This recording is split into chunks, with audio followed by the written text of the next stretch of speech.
Good evening, friends, and shalom, and blessings to you all in the name of our Lord and Savior, Jesus Christ. Welcome to this episode of Un-Apologetics, the show where we are unapologetic about apologetics, and I am your host, CJ Cox. I want to also say, for the last time for this particular holiday this year, Chag to all of those who are celebrating Sukkot. Obviously, today is the high holiday, the last holiday, right? So I hope you guys who are celebrating it make it a very fun, very splendid day. For those who don't know, the first and last day of these multiple day Jewish holidays are typically the most important, and that is never more true than it is with Sukkot, where the first day is sort of your Thanksgiving festival, and the last day has been described by the rabbis as God's one more day before you leave for the year, and it's a quite beautiful thing. But nonetheless, that's not what we're talking about today. Just wanted to go ahead and wish a Chag Sameach to everybody out here who is celebrating. Shalom to you all. Thank you very much for being here today. I'm going to turn my camera on here in just a moment, so don't worry. You won't have to just look at my icon this whole video. But we have got a very interesting show today for you. And this is going to be the first in a little sub-series we're doing here on different YouTube videos that come from not necessarily apologists or people who are coming from, a what would you call that? Like an atheist perspective or a perspective of trying to debunk the Bible or trying to defend it for that matter. But from YouTubers who are actually a little bit more popular, but as a result are not quite as ideologically biased, or at least so it might seem on the offset, right? So people who are doing your standard religious channels like Let's Talk Religion and Religion for Breakfast, people who are doing your standard history channels like History with Hilbert, Useful Charts, all that kind of stuff. I'm going to make a little small series, maybe once a week, responding to some of these YouTube videos that they have established, where I don't think that they mean to do it because of some kind of vendetta or something like that, but they basically outright misrepresent biblical history. And I think it's time for us to definitely correct the record there. We typically focus so much of our time on, the godless engineers and Richard Dawkins of the world because they're like committed to atheism and all that. But the thing is it's in the actual academic fields that people are actually attacking the scriptures, right? It is in the fields of history, in the fields of archaeology, in the fields of biblical criticism and textual criticism, right? These are the places that people are actually going after and getting a lot of popularity, the work of scripture. So these are the kinds of videos I think we're going to start responding to. And today, I'm responding in particular to UsefulCharts video on the existence of Moses. So that's definitely going to be a very fun thing today. But before we do that, of course, I want to go ahead and jump into channel housekeeping. So if you guys are currently here, I want to go ahead and say thank you for being here. Brothers Jamie, Timothy, and Richard, I see in the live chat so far. Shalom to you all, and thank you very much for being here. If you are here, please remember to like and share this video. Please get this out to all the different social media platforms which you frequent. Of course, what good is a message without an audience to hear it? Speaking of social media platforms, if you are not yet on alternative media platforms like Minds, Gab, Parler, please get on Minds, Gab, Parler. It is incredibly important, in my opinion, if you want to at all in any way fight against the big tech overlords. You have to. You don't have a choice. You have to utilize their competition. Otherwise, you're simply, the peeing in the wind, as they say, right? If you truly believe that YouTube, that Twitter, that Facebook is stepping outside of their authority, and you think they need to be held accountable for it, trust me, you don't want the government involved. You don't want something else getting involved from some higher level, like the UN or something like that, or COPA or anything like that. No, what you want, believe me, is YouTube, Facebook, Twitter to return to what they were. And the only way to do that is by utilizing platforms which are promising such. So please get on those different websites. And while you're there, share this video and follow your boy. Lastly, of course, want to remind you guys of a couple of things that are going on and some things that have just passed. Yesterday, we had a debate with Randall Rouser. Very great debate, in my opinion, but obviously that's not for me to decide. Talking about the conquest of Canaan over on Standing for Truth channel. So definitely remember to check that out. Also on Standing for Truth channel this Thursday, the 30th of September, we're going to be talking to Dr. Kent Hovind about whether or not there is a pre-tribulation or post-tribulation rapture. He'll be taking post-tribulation. I take the pre-tribulation position. And so that'll certainly be very fun as well. And then we also have a debate coming up on December the 27th over on the Gospel Truth. And that is going to be also an incredibly fun thing. In fact, that might be one of the more exciting debates I've been in just because of the specific topic, something I really like. But nonetheless, I really liked last night's debate too. But nonetheless, that'll be with Rob Rowe on the question of whether or not the Bible allows for death before the fall. So that'll be certainly a really fun one as well. I see Brother Nicholas is also in the live chat. Shalom. By the way, while you're here, brother, I do need to note something for you. I have a list of emails that I have to get back to you. But I don't think that it's going to happen until Thursday, to be honest with you. I'm going to try, but I am just so unbelievably swamped recently. But at least you're here, so I can let you know that. I really should get in the habit of at least dropping you text messages to let you know that I am reading, but just not having time to respond. But I agree with you. Very astonished. Very astonished that Randall had, he seems to discount scripture. And here's the thing. He's a phenomenal person. Like, I love speaking to him. I think he's a great guy. And I even think he's got a genuine heart in a lot of ways. Like, I think he really is bothered by comparability of the conquest of Canaan and Rwandan genocide and stuff like that. So I don't think he's dishonest in that sense, but I do think it is somewhat, it's disheartening for me personally to actually see somebody who believes to be or confesses to be committed to Christ, right? Basically saying, well, we have to discount the Bible because a couple of guys with fancy toilet paper said so. I don't mean to insult all academics, but let's just be honest here. We do know for an indisputable fact that there is very heavy bias against scripture in the academic fields. But excuse me. Nonetheless, I don't want to talk about that debate, right? Because that'll take up too much of our conversation today. And I don't like talking about my former debates too much just because, as Proverbs 27 says, I really think that the opinion on the debate should come from you guys and not from me. But at any rate, so that's our different channel housekeeping stuff. Still planning on having Chris Date and Dr. Kenny on. I'm just not doing very well with scheduling, honestly. It's just been real rough. And part of the problem is that I now have a list of maybe 30 different things that I want to do for videos on this channel. And I sort of, you ever look at a really big list and just get bogged down and just kind of think like, oh, I don't even want to do it. That's sort of one of the experiences I'm having here. So, but nonetheless, we're going to get through all this by the grace of the Lord, right? Last channel housekeeping thing we, of course, are going to do is we're going to say a brief prayer. So if you guys would like to join me, I would certainly encourage you to do so. Heavenly Father, I just want to thank you for everything you blessed us with here today, Lord. I want to thank you for the opportunity to come here today again and to examine the histories, Lord Jesus, of your word. I pray that you use this video for nothing more than the glorification of your kingdom and your will, Lord Jesus. And I pray that you anoint us with the Holy Spirit today, Lord, that I may be able to properly communicate, Lord, and that also people may be able to get exactly what it is that you want them to get from this, Lord. I ask these things in Jesus Christ's name, and we give you the glory. Amen. Alrighty. So this will be fun. I am not sure how much of this video we're actually going to get through, if I'm being honest. It's a 22-minute video, and typically a 20-minute video translates, in my experience, to anywhere from 1.5 hours to 2 hours of response time. I do not have 2 hours tonight, unfortunately. So if we go over the 1.5, or today, excuse me. So if we go over the 1.5 hour mark, I am going to have to do a part 2 to this. But we're going to try and get through everything today. Let me go ahead and pull up my screen share for you. There's a lot of stuff that we have to get into, and I think all of it is going to be very edifying for the Bible student. Let's see. I'll just share the screen here. Nope, that's the video. That's not what I want.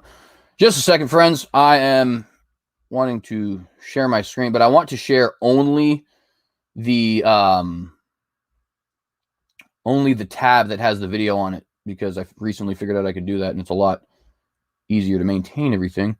I apologize. This is like easily the least exciting portion of the video.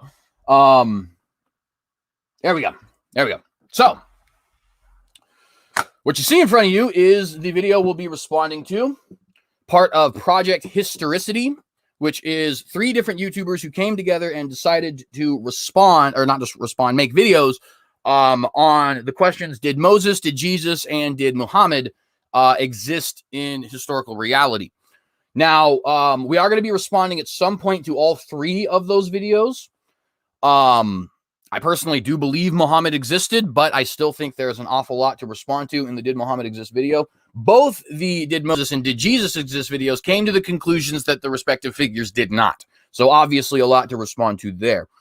But nonetheless, this is what we're getting right into today, and it's a part of this, quote, Project Historicity thing that they did, I think 7 months back. I know the actual date is going to be here somewhere, but nonetheless, that's what we're responding to here, right? The guy who is making the videos known as UsefulCharts. He's actually a pretty solid history YouTuber in a lot of ways, and so I would actually recommend him in numerous other instances, right? Like, for example, when talking about the reigns of kings, right? He's really really good at like getting down all of the different chronological information, so you know who exactly is reigning and why and where. And who would be reigning if such and such a line was continued, all that. That's why he calls himself UsefulCharts, right? So really good with that kind of chronological stuff. When it comes to the scripture, I think he's incredibly lacking, personally. I've seen numerous of his videos on scripture. If my understanding is correct, he is both a Jewish man and a PhD in religious studies. So it's not as if he has absolutely no idea what he's talking about. But it is still nonetheless, I think, very problematic. And yeah, so we're just gonna go ahead and jump right into it now. But I wanted to just give you guys that little bit of background. Welcome to a very special collaboration between UsefulCharts. Oh, I am going to speed it up just a little bit, by the way. If it's too fast, definitely let me know. But he is kind of a slow speaker, so hopefully it won't be, but I'll put it up to 1.5 just so we can try and get through the whole thing. And audience, if it is too fast, just let me know. I have no problem with slowing it back down. Let's Talk Religion and Al-Muqaddimah. In this series of 3 videos, we will be exploring whether or not the following 3 religious figures existed in real life: Moses, Jesus, and Muhammad. In this video, I'll be discussing Moses. Let's Talk Religion will be discussing Jesus, and Al-Muqaddimah will be discussing Muhammad. In each case, we'll be looking at things from a historical perspective and focusing on what evidence is available for each religious figure outside of religious tradition. So right off the bat, we have a problem, right? Which is that these 3 gentlemen have decided that they are going to make this video in such a way, make these videos, in such a way, that they will not be utilizing at all any religious sources or religious tradition. They will only be utilizing things which are extra religious and which derive from outside of each respective faith's religious or historical tradition. Why is that a problem? Well, because if we started to eliminate all of the different historical sources that ideologically agree with the person or nation or group in question, ladies and gentlemen, I have a little newsflash for you. We would be completely and totally out of historical resources to use, right? There are tons and tons and tons of examples that we could use to show precisely this fact. 3 of them are on the screen right now, right? Moses, Jesus, Muhammad. Our primary sources for all of them are going to come from sources which ideologically agree with them. But there are sources outside of the religious tradition where you're going to get the same thing. Really famous example would be the pharaohs, right? The pharaohs are god kings, according to Egyptian understanding. The pharaohs are almost mediums between the religious world, the spiritual world, if you will, and the human world. A lot like avatars from your Hindu religion, although, of course, not 100%. I'm definitely not saying they're like a straight comparison, but it's similar in a way. Kind of similar to Christian mediumship in a way, right? In the sense that you have Jesus as our mediator. Mediatorship. Jesus as our mediator between God and the physical world, right? So are we to discount everything that we get from pharaohs simply because typically the Stela and Papyri that we're actually digging up make some kind of religious claim about the pharaoh, especially when we consider the fact that we know in some instances that the pharaohs are wrong. For example, the Merneptah Stele says that 1208 that Israel was destroyed. It certainly was not. We see Ramses II, otherwise known as Ramses the Great, claim that he had victory against the Hittites at the Battle of Kadesh. We have the peace treaty from the Battle of Kadesh, and that is incredibly far from the truth. At best, it was a draw. You really could argue, considering what the goals of each respective empire seem to have been, that Ramses actually did strategically lose. What's the point, though? The point is we know that pharaohs exaggerate, that pharaohs lie, that pharaohs try to make themselves look better, and yet we still do not discount all of Egyptian history on the basis that, number one, we know they exaggerate, number two, that this is some kind of religious tradition for them. I can give a much better example of that, and so I'm going to, and that is the Sumerian Kings list, which I'm going to go ahead and actually have to, maybe I will have to just go back and forth. Brother Nicholas says 1.25 or normal speed. Okay, well, I'm going to jump down to 1.25 first, and then if that one is also a little bit of a problem, we'll definitely jump back down again, but I appreciate you letting me know there. Also, Michael, my friend, how are you doing today? I hope you enjoy the video today. Thank you for being here. I think I'm going to have to just share my entire screen because I'm going to be jumping back and forth between tabs. So I really hope not, though, because that is so annoying. Anyways, so the Sumerian Kings list, right, is another perfect example of what we are talking about. Now, this is going to be utilized by virtually every historian worth their salt when it comes to anything related to Mesopotamia in the ancient world, right? This is, of course, how we know Gilgamesh was a real person. This is where we get first references of Sargon of Akkad. This is how we know that Ur of the Chaldees was the first dynasty the Sumerians established, so on and so forth. Well, what is the very first line of the Sumerian Kings list? After the kingship descended from heaven, the kingship was in Eredug. After the kingship descended from heaven, you see that? Heaven, one more time, right? In other words, this text is religious in nature, right? Very first line demonstrates that it's religious in nature. And also we have clear exaggerations here. For example, Eredug is said to have ruled 28,800 years, even if divided by 60 to account for a base 60 system. That still comes out to 480. Now, granted, he would be an antediluvian king, so there's obviously creationist arguments that could be made for that being true.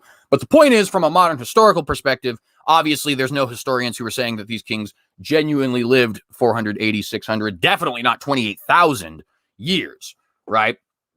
And yet, even despite that internal evidence, they don't disregard it. And even despite the fact that the very first line demonstrates that this text is religious in nature, they still don't disregard it.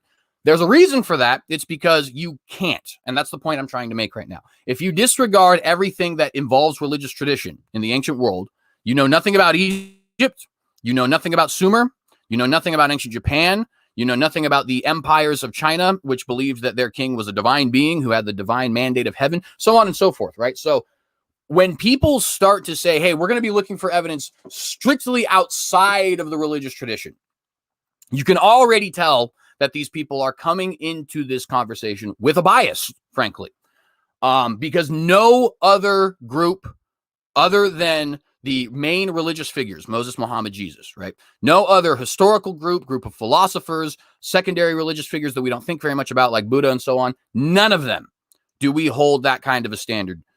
So that's something that's certainly very important to note. Excuse me. The other thing that is important to note here when it comes to this, problem of not using religious sources, is the fact that very often, especially when it comes to Moses, non-religious sources are explicitly polemic in nature, meaning that people who were writing stories about Moses in the Hellenistic period, and we're going to get to that obviously, were doing so with the clear and obvious intent of dissuading you from the Jewish religion and trying to debunk the already established Jewish histories. In other words, if we start to, for the Moses question, rely on strictly things that are outside of the biblical tradition, we're certainly not getting outside of bias. In fact, we're just jumping in from one bias, namely the bias of this being one of our cultural figures, to another bias, namely the bias of this being a religious figure, which we want to refute. So very important things to note just right out the gate. We've only gotten 5 seconds into the video, but nonetheless, we'll go ahead and jump back here. Let's see. So if you sign in twice and mute once, you can share 2 screens and swap between them easily. I'm not going to go ahead and try that now, just because I don't want to do that in the middle of a show, in case it doesn't work out very well. But let's go ahead and figure out how to do that at some point, because that would be very helpful. Back to the video. So after watching this video, I recommend that you check out the other 2 videos as well. I'll leave a link. Forgot to slow the speed down a little bit. My apologies. Just a second. Go to 1.25. And again, if anybody has even the slightest issue with this, let me know. We will jump it back down to regular speed. I have no problem with it at all. Link in the description, or you can simply click on the next video at the end of this one.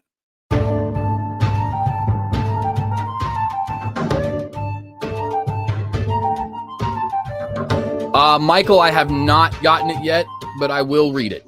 Let's start by asking the question, how do we know that anyone in history really existed? Well, the best evidence would be, of course, to find a person's physical remains. So take, for example, King Richard III of England. According to the historical record, he died in 1485 during the Battle of Bosworth Field. And of course, this part is very, very true. The only reason I'm pausing here is just to note very briefly that it is nigh on impossible to find this particular kind of evidence for figures who existed as long ago as Moses did. Not literally impossible. We do have mummies, for example, of Tutankhamun, right? So it's not like it is actually impossible. But for the most part, if you're talking about a figure from even 2,000 years ago, let alone 3,500 years ago, chances are their physical remains don't even exist yet, even if you could find the grave. Or don't even exist anymore, rather, right? Obviously being degraded over time. After which he was supposedly buried at a small church in the nearby town of Leicester. However, over time, the exact location was forgotten and thus became unknown. That is, until 2012, when researchers found his skeleton under a parking lot. Using radiocarbon dating, DNA tests, and other forms of analysis, scientists were able to conclude beyond any reasonable doubt that the bones were in fact those of Richard III. But what about someone from much further back? Say, for example, Alexander the Great, who supposedly died in 323 BCE. Unfortunately, the exact location of Alexander's tomb has become lost to history, and therefore we do not have his physical remains. However, in the case of Alexander, we have the next best thing, which is solid archaeological evidence for his existence.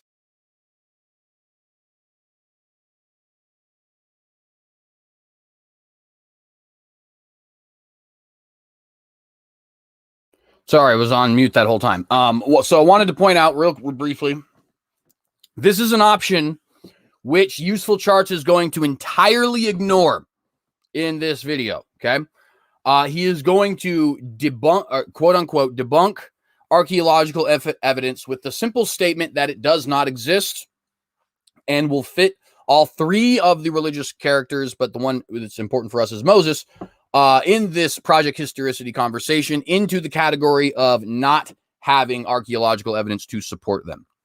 That is not true, but I want to go ahead and forewarn you guys so that you know that is where a big portion of this video, my video, is going to go, is defending the archaeological evidence that this man doesn't even address.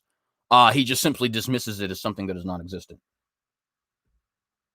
For example, we have many sculptures of his face, some of which date very close to his lifetime or are exact copies of now lost originals that were made when he was still alive. We also have coins with his face on them, which were minted during his lifetime. We also have inscriptions, like this one from the Temple of Athena in Priene, Greece, that dates from when he visited the location. It reads, King Alexander dedicated this to Athenia Polias. We even have foreign sources, like this one written in Babylonian cuneiform and dated to his lifetime, which records Alexander's victory over the Persian king Darius III. So even though we do not have the physical remains of Alexander the Great, we can still say beyond any reasonable doubt that he did in fact exist. But what about cases where we don't have any archaeological evidence dating from when the person was still alive? All three of the religious figures in this series, Moses, Jesus, and Muhammad, fall into this category. Okay, so that is not true. It does a little bit depend on what exactly he means. If what he means is we do not have archaeological record from the time of Moses that specifically says the name Moses, I'll grant him this, okay? But we're going to see later on in the video that that's not actually what he means by archaeological evidence. He means that there is archaeological evidence supporting the story dating to the time that he was supposed to have lived. And if that is the criterion we're using, then this statement is just absolutely false. In fact, Moses has better archaeological evidence than Jesus and Muhammad combined. Not exaggerating that. That's just very simply the case. I'm going to go ahead and show you some of the evidence that we have there. And so let's go ahead and go to another screen share here to pull up another tab. There's a couple different things, like I said, that we actually have that indicate Moses' story. Some of them are speculative, so I'm only going to mention them briefly. And I'll go ahead and go through the speculative one now since I don't have anything on my screen. We may or may not have found, you can look at Yigal Yadin, who believes that he may have found one of Joshua's altars, specifically at Baal Peor. Dr. David Roll believes that we have maybe found the standing stones from when Joshua crossed over into Canaan. There is belief amongst many that we have potentially found a statue of Joseph himself, dating back to Joseph's own lifetime in Egypt, in the modern day city of Avaris. Well, it's not, we call it Avaris, right? But that's the excavation point, right? And we even believe that there could potentially be evidence of Levantine style, specifically Canaanite style houses in the self-same region where we have found this statue, right? And that's all just the speculative evidence. What about evidence that is not speculative? Well, we have, for example, Semitic slave names in Egypt. So let me go ahead and pull this up here. So this is a papyri dating back to sometime between 1600 and 1500 BC. So it would be right about the time that either right before Moses is born, but during the sojourn in Egypt, during the enslavement by the Egyptians, or directly after, or during the time rather, that Moses is born, still again during the time of the sojourn and during the time of, enslavement. Man, I don't know why I couldn't think of that word. So, and again, you can see it right here in front of you. It is known as Papyrus 35.1446, otherwise known as the Brooklyn Papyrus. And it has a list of enslaved people's names. You can see it. Obviously, you can't read it, right? At least most of you probably can't read it because we don't know this language. But it's a list of different slave names belonging to a rather important person, at least it would seem, just judging by the sheer number of slaves. The total is 95. And we can actually see what some of the names here on this list are. Go ahead and skip through a little bit of this because it's just talking about the Pesach holiday. Papyrus Brooklyn 35.1446 is a 7-foot-long papyrus from the 12th or 13th dynasty era of the Middle Kingdom in Egypt. So they're saying late 19th or 18th century.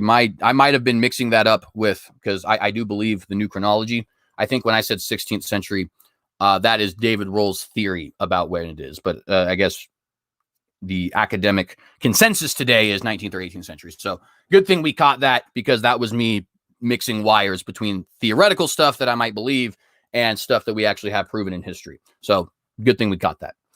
The papyrus is written in the ancient Egyptian language in hieratic script. The text discusses a woman by the name of, I'm going to totally pronounce this wrong, I guarantee it, Senebtisi, and her efforts to secure ownership of 95 servants. It also relays that a number of servants failed to complete their assigned tasks, and it gives instructions on how to handle them. Most of the servants are female, which of course lies in perfectly with what we would understand from the scriptures. We have a culling of the Hebrew boys during the time that Moses was born, which would be sometime around 1520 BC. And even though we see that occurring at the first time in roughly 1500 BC, I think it's safe to assume that that was probably not the first time that it had occurred, considering the fact that we see that Pharaoh himself orders it to happen multiple times, even in the one story we have. And we happen to know from history that when these kinds of brutalities are being taken or being committed against certain groups of people, they don't tend to be alone, right? In other words, Hitler didn't only put Jews in concentration camps. There was a whole laundry list of stuff that he did before and after that, right? But at any rate, lines up perfectly with what we know from Scripture. Most of the servants are female, and they are assigned to a variety of roles, including hairdresser, field hand, gardener, cook, brewer, and weaver. Roughly half of the servants are identified as being Asian, likely from the Levant area of Syria and Canaan. The Asiatics are listed with their original name, and they are also given their Egyptian name. Roughly one-third of the 95 total number of servants have identifiable Semitic names, Semitic being the language family to which Hebrew belongs. These names include, but are not limited to, Beltuyah, Adunah, Isbitu, Shamashtu, Ayabum, Dawidi Huat, which, by the way, you may notice Dawidi, that is David. And I'm totally going to pronounce this one wrong. Esebtwa is maybe how you pronounce that. Esebta, I'm not sure. Some of the names can be readily identified as being female forms of Hebrew names. Yes, explicitly Hebrew names found on this list. They include, but are not limited to, Menehama, Asherah, and Aqaba, which is a female version of Yaakov. In fact, you can actually see Asherah being a female version of Asher, right? Menehama, I'm not 100% sure what that would be a female version of, but you can definitely see at least two of them, being fairly obvious. There's other names that actually this particular article is not listing. For example, Miriam is found on this slave list. One of the figures who is specifically mentioned is a midwife in Exodus, although it's likely not the same person, just the same name, right? Is also mentioned. The name exactly is fleeting me, but one of the names of the midwives that the Lord blesses, her name is also on this list of slaves. And by the way, in the self-same area, we have found non-slave related evidence of Hebrew people living there, right? For example, we have found what appears to be signet tablets, or I don't know what exactly you would call it, but not the ring itself, but when you put the ring in the clay and then put the clay on the paper, right? We found the little clay, the signet itself, right? Bearing the name Yaakov, which of course is Jacob, right? We have seen slave lists that will bear names like Asher, right? Which of course we already saw the female version of that here. Gad is on one of these slave lists, so on and so forth. What's the point? The point is that we have indisputable evidence of not Semitic people, but specifically Hebrew people being enslaved in the land of Egypt. And we have undeniable evidence that there was much more females than there was males, which is something that lines up perfectly with the culling narrative that we have from Scripture. This is not, I repeat, not the only archaeological evidence that we actually have. And a couple of them, I wanted to try and be brief because I'm really not trying to dedicate too much of this so we can get through the whole video. But nonetheless, there are still a couple of things that definitely need to be mentioned. I jumped back here and Brother Nicholas is saying zoom in. So with my next one, I certainly will zoom in. Hey, look, we have one of our trolls here. Shalom, Alex. Thank you for the view. Anyways, so next piece of evidence we have as well. Let's go ahead and get to sharing of the screen here. Let's see. Jericho, there it is. Actually, let's go with this first, this evidence of the Exodus here. So, we see here from Chalcedon, and this is something I think that was using a list of, I have to find the exact thing. I should have actually mentioned it. You know what?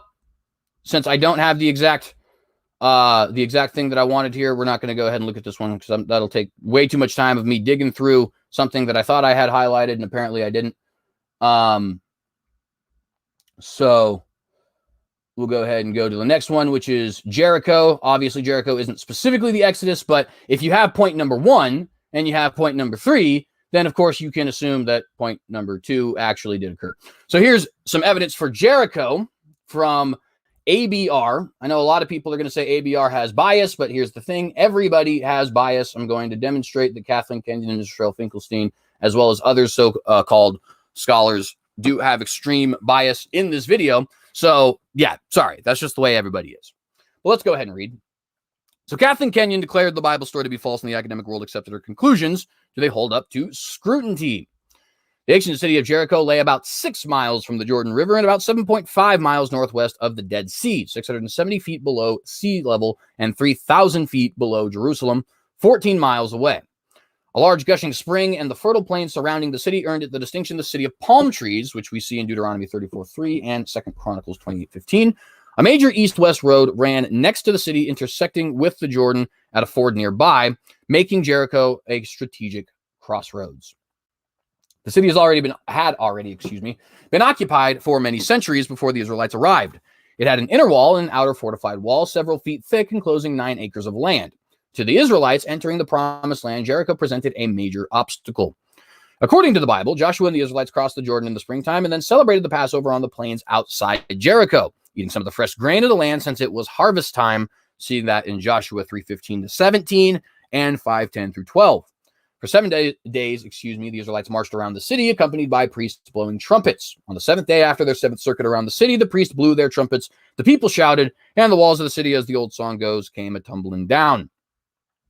Then the people went up into the city, every man straight before him, and they took the city, and they utterly destroyed all that was in the city with the edge of the sword. There's that word haram that we talk about frequently on this show. Section drawings of the north bulk of Kathleen Kenyon's 1950s West Trench through the fortification system at Jericho. That would be this. The yellow area is what remains of the earthen embankment, that surrounded the tell at the time of the conquest. It was held in place by a stone retaining wall. Atop the retaining wall and also at the crest of the embankment, there were once mud brick walls. When the wall collapsed, Joshua 6:20, they were deposited at the base of the retaining wall as shown. And it's kind of a crude image, hard to see, probably harder even for you guys to see, even with me zooming in, but nonetheless, that's the image that they are referring to. Only Rahab, who had hidden the Israelite spies and her family, are spared from this destruction. See Joshua 6:17, 22-26. That's 6:23-26, not the chapters, 23-26. The Israelites burned the city and all that was in it. See verse 24 of chapter 6. Over later centuries, other people occupied, built on the abandoned same site many times. Hang on, I said that terribly. Over later centuries, other people occupied and built on and abandoned the same site many times. Eventually, it grew into a large mound of earth and rubble several dozen feet high. Okay, here's the cool parts. In the 19th and 20th century, several organized excavations were carried out at the site. The most notable were those of British archaeologist, John Garstang, and Kathleen Kenyon, also a British archaeologist.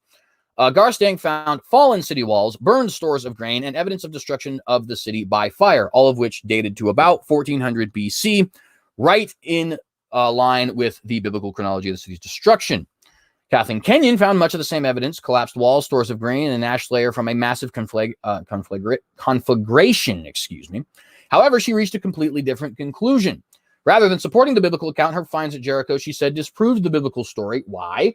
She dated the city's destruction to around 1550 BC, meaning the site had been abandoned and therefore there was no city for the Israelites to capture at the time of the conquest. Now, pause for a moment.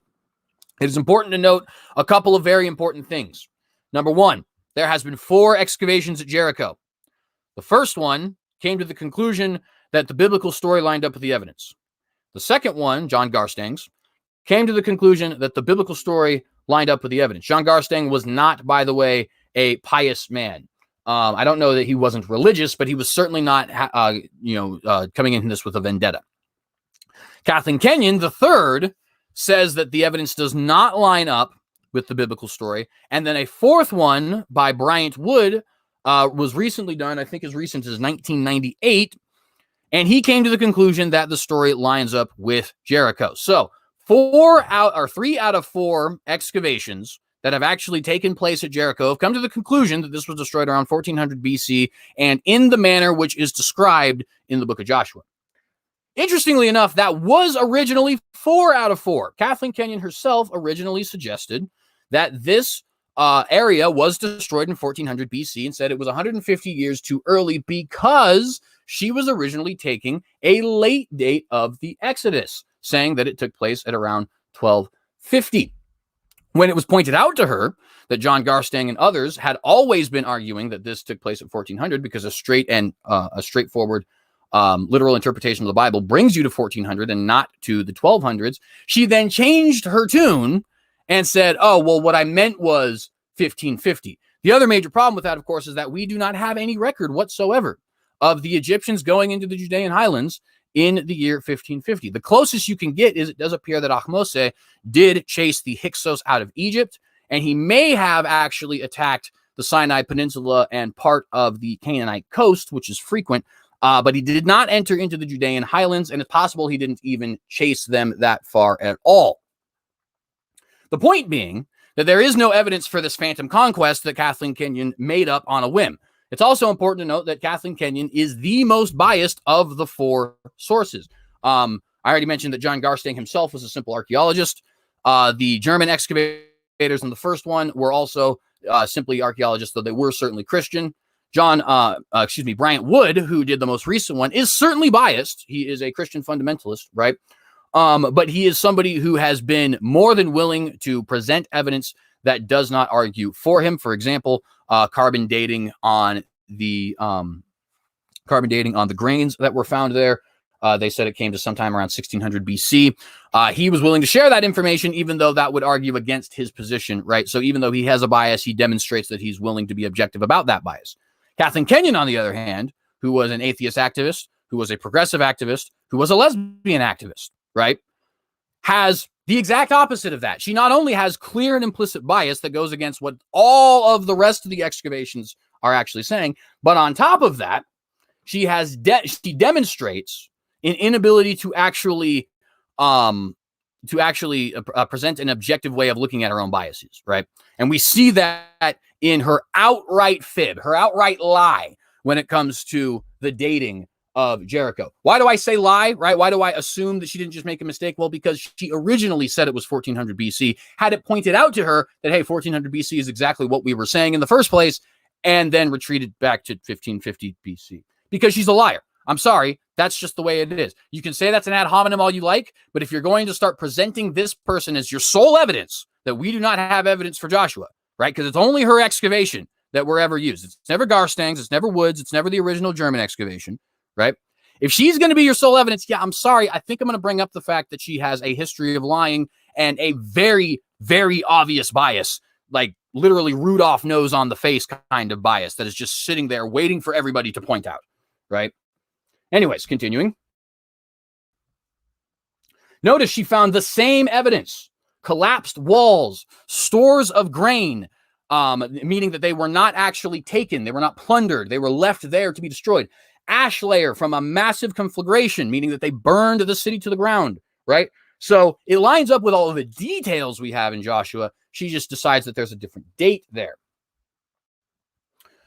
Jericho retaining walls from the time of the conquest that held in place in earthen embankment. That's this right here, this image. Italian Palestinian excavation from 1997. The Israelites marched around this wall for 7 days. When the mud brick city walls collapsed, they were deposited at the base of the retaining wall, forming a ramp by which the Israelites could enter the city. See drawing. So her statements had a major impact on the scholarly world. Many hailed her findings as proof that the Bible was historically unreliable and that it couldn't be trusted. The only logical conclusion agreed the scholars was that it was supposed to be not supposed to be historical annals, but were myth fabricated much later in Israel's history. This became the accepted reality, entrenched in archaeological and academic circles. Kenyon died in 1978. However, detailed reports for findings at Jericho weren't published until 1981 to 83. Several years later, when archaeologist Bryant Wood, then a visiting professor at the University of Toronto, examined her findings, he was surprised to find that, quote, Kenyon's analysis was based on what was not found at Jericho rather than what was found at Jericho. In other words, she made an argument from silence. She did not make an argument based on the actual evidence that existed. He realized she had her dating on the fact that she did not find a particular kind of imported pottery found at other sites in the ancient Near East. Thus, Jericho must have been unoccupied at the time. The problem, Dr. Wood learned, was that she had excavated in a poor section of town in which the inhabitants could not have afforded to buy and use such pottery. Both Garstang and Wood, in their own excavations, did actually find this pottery. It's also important to note that Kathleen Kenyon herself, even if she had found the pottery, was completely unaware of how to identify it. It was not something that was her area of expertise. Not to say that it's mine. I'm not certainly saying anything like that. But even if she had found pottery evidence there, it would not be something that she herself would be properly trained to identify, right? Whereas somebody like Brian Wood, that is his primary area of expertise. He absolutely would be able to properly identify these things. More surprising still, he discovered that Kathleen Kenyon, you ready for this? Actually had found indigenous pottery that dates precisely to the time of the biblical conquest of the city, but inexplicably ignored it. I'm sorry, friends, Kathleen Kenyon was a liar. Kathleen Kenyon was somebody who had an explicit and stated agenda, 3 in fact, okay? I'm not saying there's anything wrong with being progressive. I'm not saying that there's anything wrong with being an atheist. I'm not saying there's anything wrong with being a homosexual. Obviously, I feel the way that I feel from a Christian perspective, but that's not the point of this video. From an academic perspective, we obviously live in a free society. That's not what I am suggesting. However, if I had an excavation at Hatzor or Jericho or anything else and found some evidence that supported the biblical account, would not every single one of you say, hey, well, you know, CJ Cox is a Christian apologist, right? You know, he's an admitted Christian fundamentalist, right? You know, he's somebody who explicitly has stated these things are true because the Bible says so. You guys would obviously point that out because you have to. You have to. You'd be malfeasant if you didn't. Of course I'm coming at this with a bias. And of course you need to point it out. Kathleen Kenyon is not only coming at it with a very obvious bias, being a progressive, a lesbian, and an atheist, right? But there is clear evidence that she was outright lying to push an agenda. She withheld evidence. She inexplicably ignored evidence. She only dug at certain areas of the town. She ignored the 2 excavations before her, and she changed her dating to fit with her notion that this must have been 150 years out of 150 years before the event actually occurred, right? We could continue on all day with this, but we're not actually talking about this. We're talking about whether or not Moses existed. But the point, I hope, has been made. Friends, when they say there is no archaeological evidence for Moses, we already brought up all of the speculative stuff, right?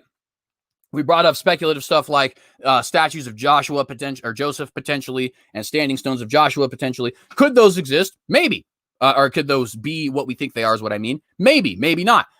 But we have indisputable evidence of Semitic slaves in Egypt, of 3-to-1 Hebrew ratio, with the slaves in Egypt, a 3-to-1 female to male ratio for these Hebrew slaves in Egypt. Evidence specifically that they are Hebrew, right? They have Hebrew names, and evidence that they dispersed randomly at some point in time and eventually made their way into Canaan, where we have a brutal, violent conquest, precisely as demonstrated in the book of Joshua. So, do all 3 of the religious figures in this particular project historicity thing actually fit into this category? No, they do not. That is just simply false. I've managed to go through an entire 50 minutes of this video just demonstrating how that is hogwash, pure hogwash. It's nonsense. It's false. Okay.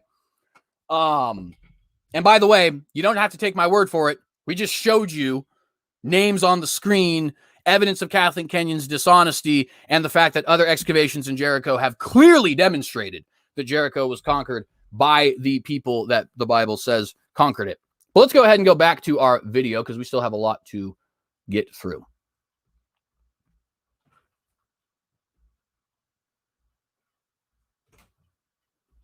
these cases, we have to rely entirely on textual sources. And by textual sources, I don't mean a few words carved into stone. I mean lengthy works of literature, usually written first on parchment and then later copied onto paper and made into books. This is where things get a bit tricky because when it comes to ancient history, we often get textual sources that differ from one another when it comes to what actually happened. This leads some people to conclude that there's no way of knowing. Now, real quick, I just want to note this is exactly why we cannot discount religious sources and traditions.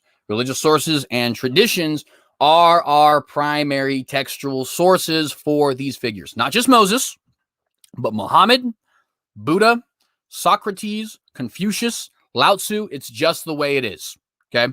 You don't get archaeological inscriptions of these kinds of figures for the most part. Okay. It's just not the way the world works. In fact, you don't even usually have archaeological evidence for people of this kind of a nature who only lived like less than 100 years ago. For example, if anybody has actually ever heard of the minister William Branham, trying to find evidence of William Branham's life, who was born in 1909 in the United States, okay, is very, very difficult to do. It's not impossible, of course. People have done it. And since we do live in the modern century, it is a lot easier than, for example, finding somebody like, Moses or Alexander or something along those lines. But when you look at the people who have actually done research on William Branham, whether that be Owen Jorgensen or John Collins or Rod Bergen or Jesse Smith or whoever it happens to be, one of the things you figure out is it is very difficult to find information on this man who was born only 112 years ago, who died in 1965. My grandpa, who's like still alive right now and not even that old really, right? The man was 20 when William Branham died. Okay. Well, 18, but still. What's my point? That this person did not live long ago at all, and yet it is very difficult to find information on him outside of just textual sources or recorded sources of some kind, like a tape recorder or video or a picture or something along those lines, right? Now, obviously, we have the benefit of the modern century where we are taking photos and recording things through tapes and stuff like that. So I'm not disregarding those things. I am simply making the point that even with those things, it is very difficult to find evidence of this kind of figure, right?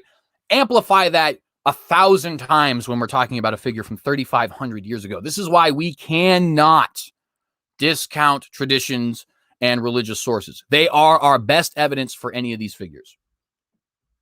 The truth, and that it's just a matter of arbitrarily choosing who you want to believe. But this is not the case. Scholars have developed a method called the historical method for determining which source. Okay, so another real important thing here to note. Now, this is a common mistake. In fact, there is a video somewhere on YouTube of me making the same mistake, so I'm not being overly judgmental when it comes to this. It is a common misconception that there is the historical method, right? In the same way that we have the scientific method, or the method of, what would you call that? Forensic, right? Forensic science. These are our single set methods, right? Where we actually have patterns to follow every single time. And, it doesn't vary from source to source, all that other sort of stuff, right? That's typically how people think of the historical method. That's not actually the case. There is no single historical method. There are multiple historical methods utilized by various different scholars. Just a moment. Sorry, got a cat here who's trying to mess with my hedgehog. I have way too many animals. Anyways, so there are multiple different versions of the historical method. We will go through them at some point. But the point being that when he comes up here and lists, well, this is the historical method, this is the different criterion people use, that's not 100% true.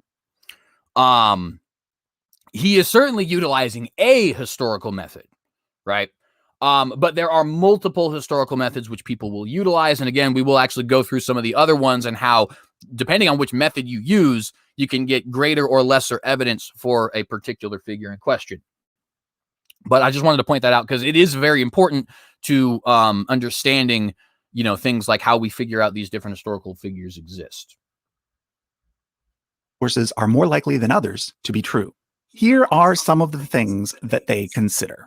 First, does the source match the archaeological record? So, for example, if a text claims that King so-and-so had an army with 1 million soldiers, but archaeologists dig up that king's main cities and discover that they were much too small to support a number that large, the accuracy of that textual source is definitely going to come into question. Okay. So, does the source match the archaeological record? Obviously, that is an important question to ask. We have already demonstrated how, indeed, in the case of Torah, it does. We have clear and undeniable evidence of Hebrew people being enslaved in a 3-to-1 ratio, female to male, in Egypt. We have evidence of their of their spontaneous disappearance. We have evidence of them entering the land of Canaan, right? Again, if you have point number 1, you have point number 3. You can assume that point number 2 occurred. So we do actually have serious historical and archaeological evidence for that. Now, you'll notice the example he gave was if such and such a source says there was a 1,000,000-man army, but such and such a ruler could only maintain like a 1,000-man army, then clearly we know that this source is false, right?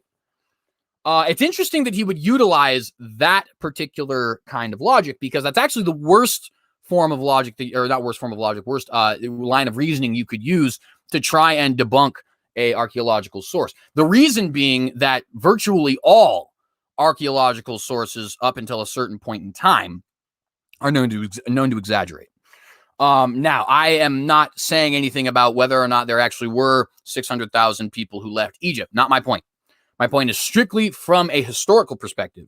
Let's assume that there wasn't. Let's assume that that's an exaggeration and that the Bible is giving us numbers that are bigger than actually occurred, just for the sake of argument, okay? Even if that were the case, that is one of the most irrelevant details to the question of whether or not the Exodus occurred or whether or not Moses existed. We have perfect evidence of this, for example, in Thermopylae, right? Nobody on the entire planet believes that Thermopylae did not happen, right? We know it happened. We know that roughly 8,000 Greeks, including 300 Spartans, met an army, a massive army of Persians in the year 480 BC, roughly in the month of November, at the quote-unquote hot gates, otherwise it's known as Thermopylae. It's a matter of established fact, okay? Well, where do we get that information? Well, originally we get it from Herodotus, actually. Herodotus has certain elements of his archaeology that lines up with, or certain elements of his history which lines up with the historical record that we find with archaeology, just like we would see with the Moses story. But obviously, the actual details, who was there, what are the numbers, why are they fighting, that kind of stuff, that we are going to find from these historical records. And the earliest one we have is Herodotus. Well, Herodotus makes the claim that there were 1 million soldiers that attacked the Greeks here at Thermopylae, right? 1 million. It's literally the exact number that you gave. The 1,000,000-man army that UsefulCharts is using right now is actually the specific thing that that Herodotus is discussing when he talks about this army invading.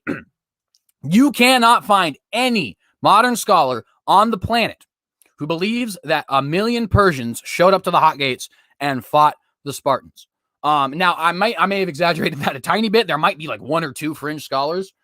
And I'm not even necessarily saying that they're wrong. Whatever. I mean, they might have evidence. That's not the point of this video. What is the point of this video is nobody says, all right, well, we can't trust Herodotus now because he said there was a 1,000,000-man army, and we don't believe that 1 million people showed up. Most people believe it's probably somewhere between 200 and 300,000, which, fun fact, doesn't even jive with non-Herodotan historical sources. Other historians say it's at least somewhere between 500 and 800,000, but there was even dispute back in their day. The point being, all of us recognize this event occurred, even though none of us recognize the numbers that the ancients actually gave us as being legit. So what's the point? Does the source match up with the archaeological history? Well, no, because we see these numbers being exaggerated is the worst kind of evidence you could use to try and argue for or against certain archaeological evidence. There are tons of other examples we can give of that. I already showed you guys the Sumerian kings list, which gives us reigns of like 28,000 years for kings. We still look at the Sumerian kings list as history, as recording for us actual kings who probably physically lived and really ruled in the cities that they're said to have ruled in, even if the numbers are exaggerated. There's evidence of that when it comes to the Pharaoh saying that he took something like 100,000 slaves. I think specifically Pharaoh Ramses says he took like 100,000 slaves from Canaan when he conquered them. I could be getting that mixed up with Thutmose III, but nonetheless, the number is believed to be maybe a tenth of that by modern historians. People have said that it was a 2 days journey to get from one end of Nineveh to the other. That even actually finds its way into your Bible and the book of Jonah. Most scholars believe that that is not true. They still believe Nineveh exists, though. They still believe the Sumerian kings list exists. They still believe that. You see what I'm saying, right? So, like, when it comes to exaggerated numbers, and again, I'm not even saying that the numbers are exaggerated, but just for the sake of argument, let's say that they were. When it comes to exaggerated numbers, that is just par for the course when it comes to ancient history, right? And it is absolutely not justification for discounting a source unless you want to start getting into the business of discounting every single one of your sources that exists in the ancient world. Are there multiple sources that all tell the same story? Say we have 10 different sources that all state that the Greeks beat the Persians in a particular battle, but only one source that states that the Persians beat the Greeks. In a case like this, it's probably safe to assume that the 10 are right and the one is wrong. 3. Is there... So we do have to, talk about that one a lot as well. Excuse me. So, are there multiple sources that tell the same story? We will see in the case of Moses that the answer is yes, but we don't even, actually have to leave, wow, choking here. We don't even actually have to use, leave the Bible in order to actually find multiple sources that tell the same story.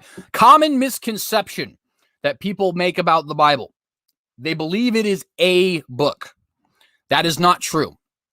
The Bible is 66 separate books written by anywhere from 32 to 40 different authors over the course of roughly 1,500 years of history. Now, as a believer, I believe that it was all revealed from the selfsame God, and I believe that that God is writing. Excuse me, man, I cannot get this cough going. I believe that that God is absolutely writing it as one cohesive unit, right? So from a religious perspective, I certainly would take it as a book. But if we're going to start talking from a historical perspective, right, it's not a book. It is many books. The Old Testament, by the Jewish reckoning, would be 24 books. It's the same books as our 39, but they have a different way. Like, for example, the 12 minor prophets, Obadiah, Hosea, etc., right? They combine those all into one book. So right off the bat, you have 11 less books because they just combine that into one big book. Also, 1st and 2nd Chronicles, 1st and 2nd Kings, 1st and 2nd Samuel, all one book. So that obviously eliminates another 3. And then also Ezra and Nehemiah are typically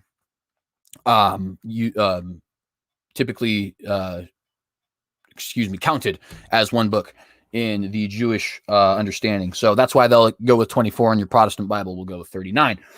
But it's the same books is the point, right? And it's multiple different sources, which is what's important for our conversation here today. So when we say the Torah is presenting a story of Moses, that's one source. But we also have references to Moses in Hosea, in Isaiah, in Amos, right? That is 3 separate sources that are not related to the Torah. They're not written by the same people who wrote the Torah. In fact, if you take the secular understanding, they're written before the Torah. I don't take the secular understanding, of course. But if you do, then Amos, Isaiah, Hosea, they actually predate the Torah, right? Also, if you take the documentary hypothesis, which again, I don't, but if you do take the documentary hypothesis, this actually gets worse for you because the Torah itself then becomes multiple sources, right? I believe the Torah is one source, namely a source that originally has its nucleus in Moses himself, right?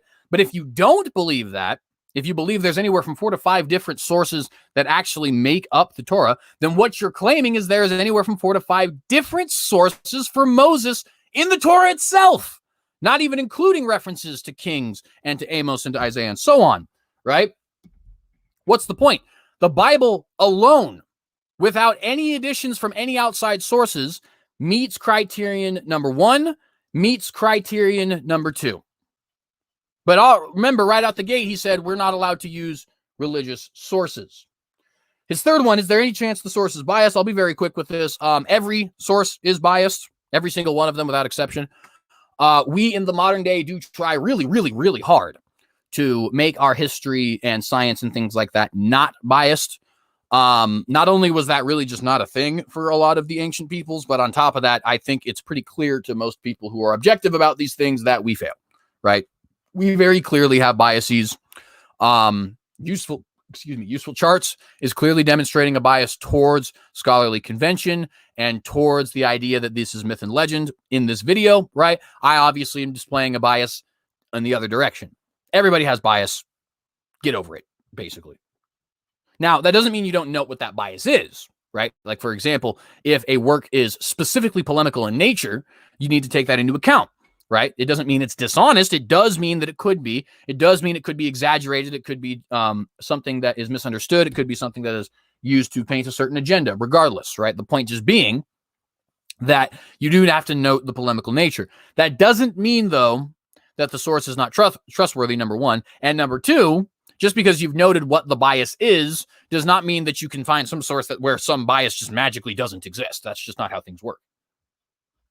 Any chance that the source is biased? It's quite obvious from ancient sources that rulers liked to boast about their accomplishments and often exaggerated things. So if we happen to have an account written by a neutral third party who just happened to be living nearby, there's a greater chance that their account is going to be more accurate.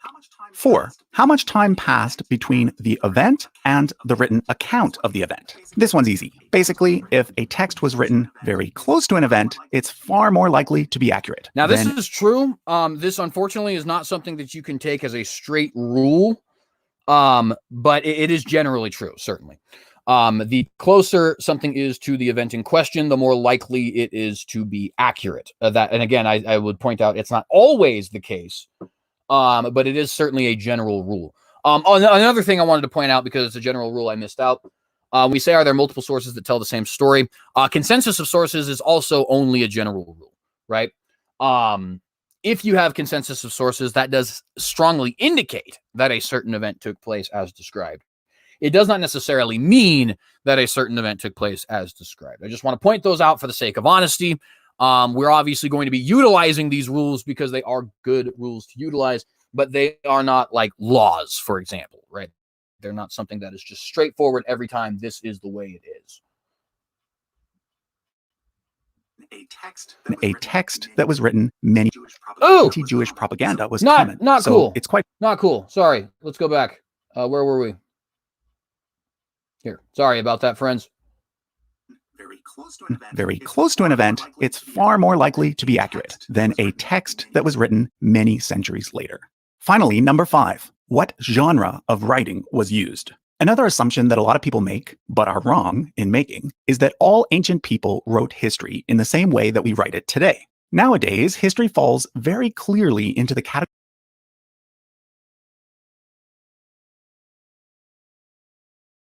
All right, so briefly on this one as well, won't take too much time on it.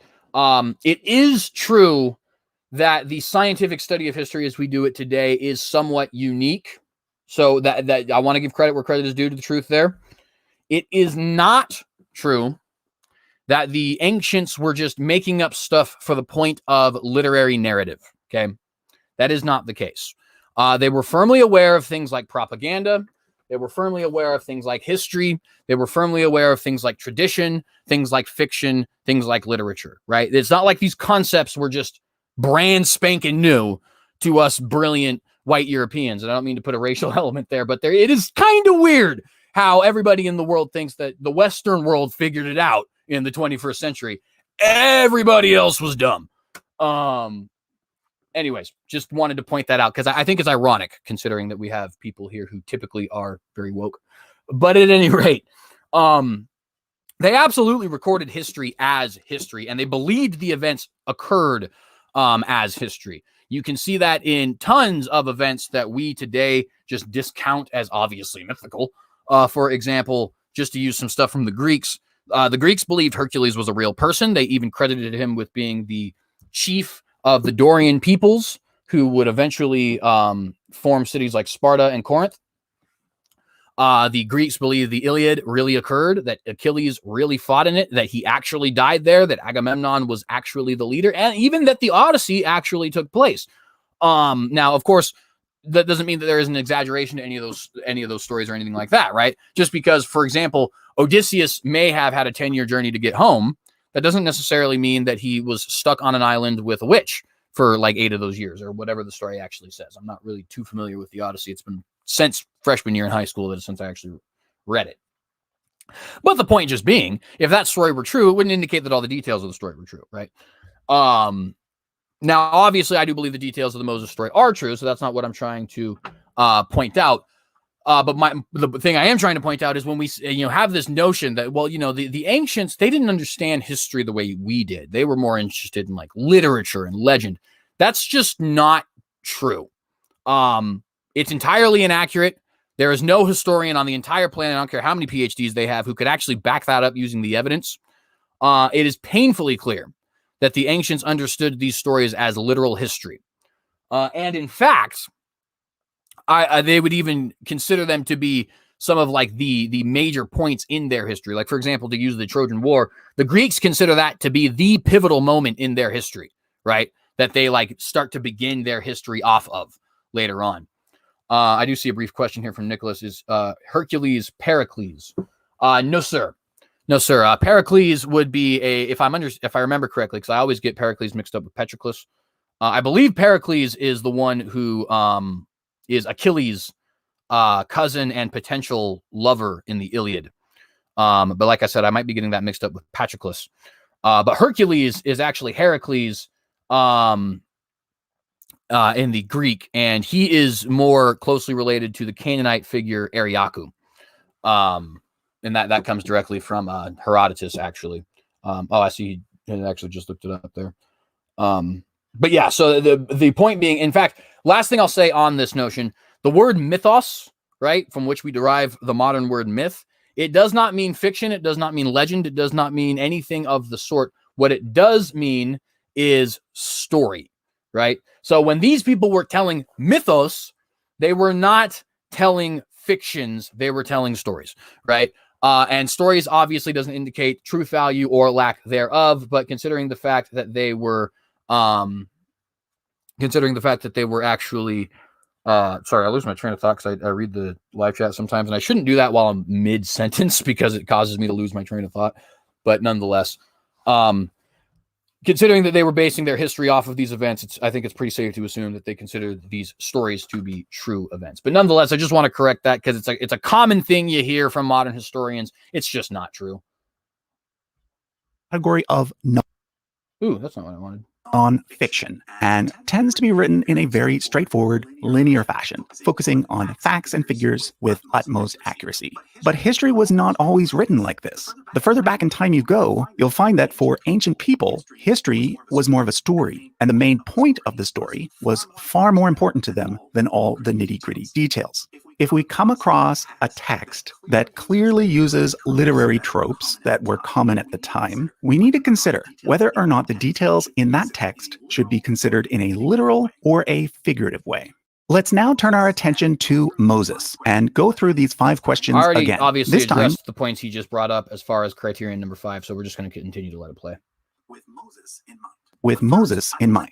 But first, I'd like to take this opportunity to point out that in addition to being a history educator, I also happen to be Jewish. So if you don't like my conclusions, please don't assume that I came to these conclusions simply because I'm anti-religious, because, well, I'm not. Anyway, the oldest source we have for the life of Moses is, as you might have guessed, the Bible. In particular, the Torah, which refers to the first 5 books of the Bible. Okay, now you'll notice an interesting mistake here. He says our oldest source for Moses is the Torah. I happen to agree with this, actually. You know who doesn't agree with this? Virtually every scholar on the planet today.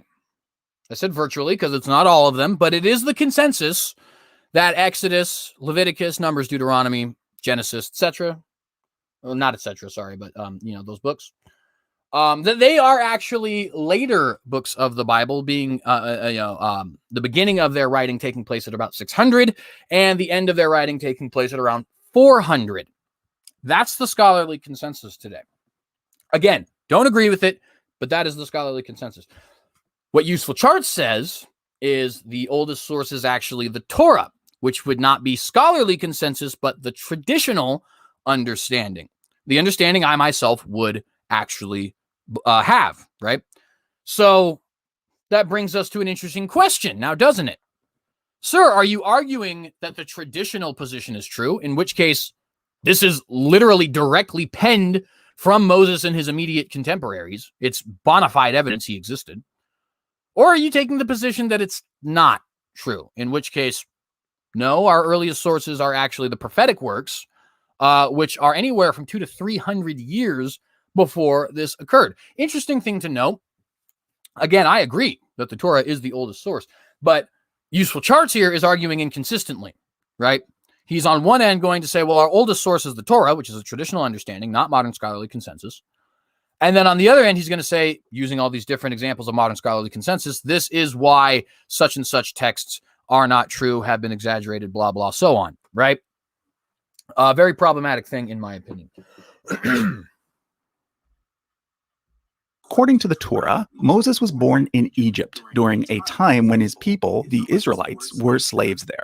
As a baby, Moses was placed in a basket in the Nile River, where he was then found by one of Pharaoh's daughters. After growing up in the royal palace, Moses then commits murder as an adult and has to escape to the land of Midian, where he then has a spiritual experience in which God speaks to him in the form of a burning bush. There, God instructs Moses to return to Egypt and to lead his enslaved people out of that country and into Canaan, the promised land, which he then does after God sends a series of 10 plagues on Egypt. From there, we get the famous parting of the Red Sea story, the receiving of the 10 Commandments, and the Israelites wandering in the desert for 40 years. At the end of the biblical account, Moses is not allowed to enter the promised land. So it is his successor Joshua that takes over and conquers most of the land of Canaan in a very dramatic fashion.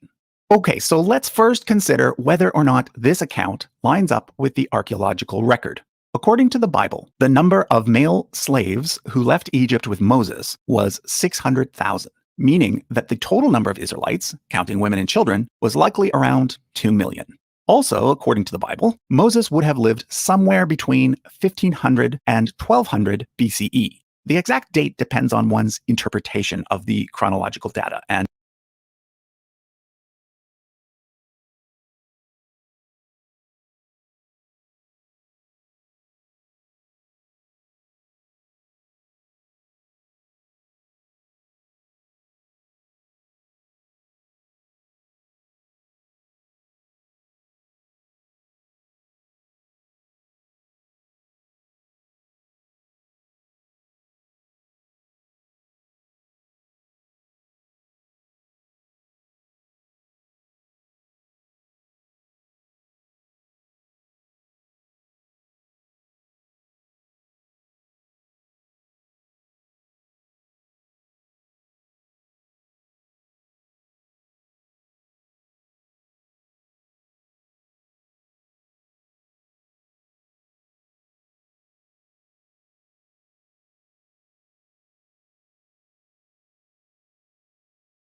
Oh, I think I was on mute. My apologies. Sorry, guys. Yeah. So I'm actually saying that. Brother Nick just called me. Oh,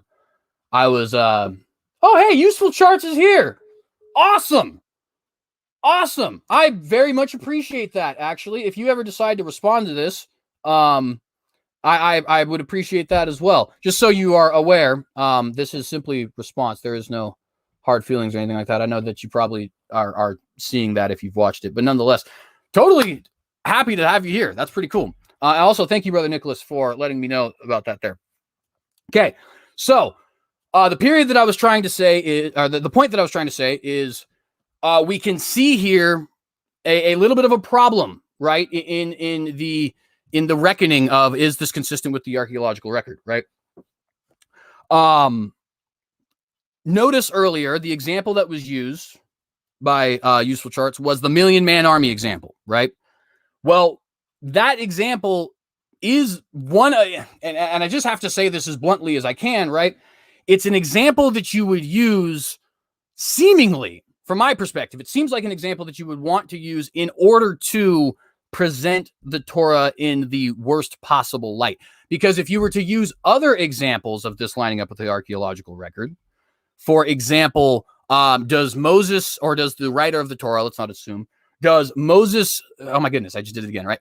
Does the writer of the Torah seem to have accurate knowledge of trade at that time? For example, when it says that Joseph was sold for 30 pieces of silver, does that seem to be accurate when lined up with what we know about economics from that time, right? Different example, when he refers to Pharaoh simply as Pharaoh, is that actually something that we see from the time? Were pharaohs called by their names typically, or were they called simply by the title of Pharaoh? We can go down the list of different things. In other words, there are points you can look at to say, actually, there's really solid evidence that this lines up with the archaeological record.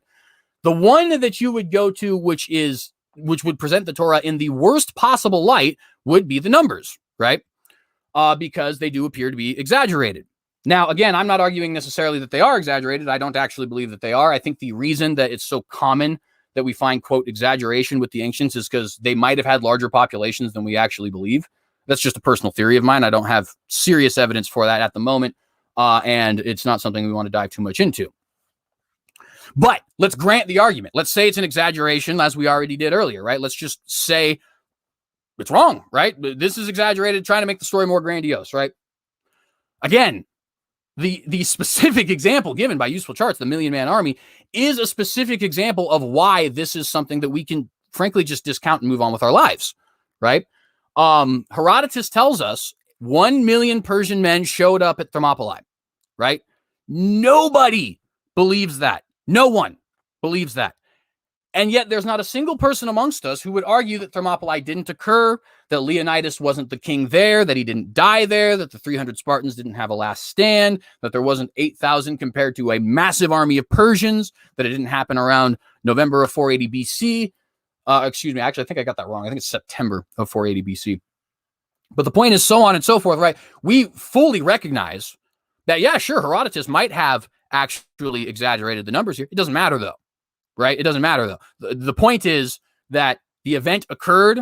The people who were there were actually there. The fight took place as Herodotus said. And with the exception of a couple of details, it appears that everything he said to us was relatively accurate. This is all over the historical record. All over the historical record, right? We see that people referred to Nineveh as being a 2 days journey long to walk from one end to the other. We see the Sumerian kings list give reigns of 28,000 some odd years. We see different pharaohs saying they took hundreds of thousands of prisoners when in reality they might have only taken 10 to 15,000, so on and so forth. What is the point? The point is that even if we grant the exaggeration of numbers argument, that does not in any way indicate that this is not actually something that lines up with the historical record.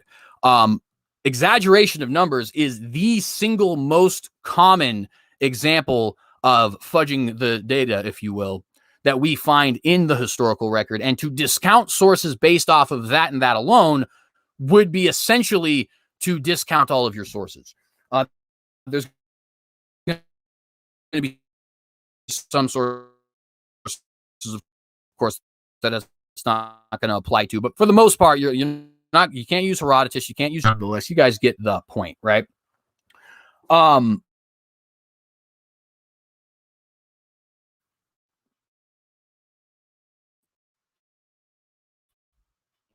Let's go ahead and jump back into this.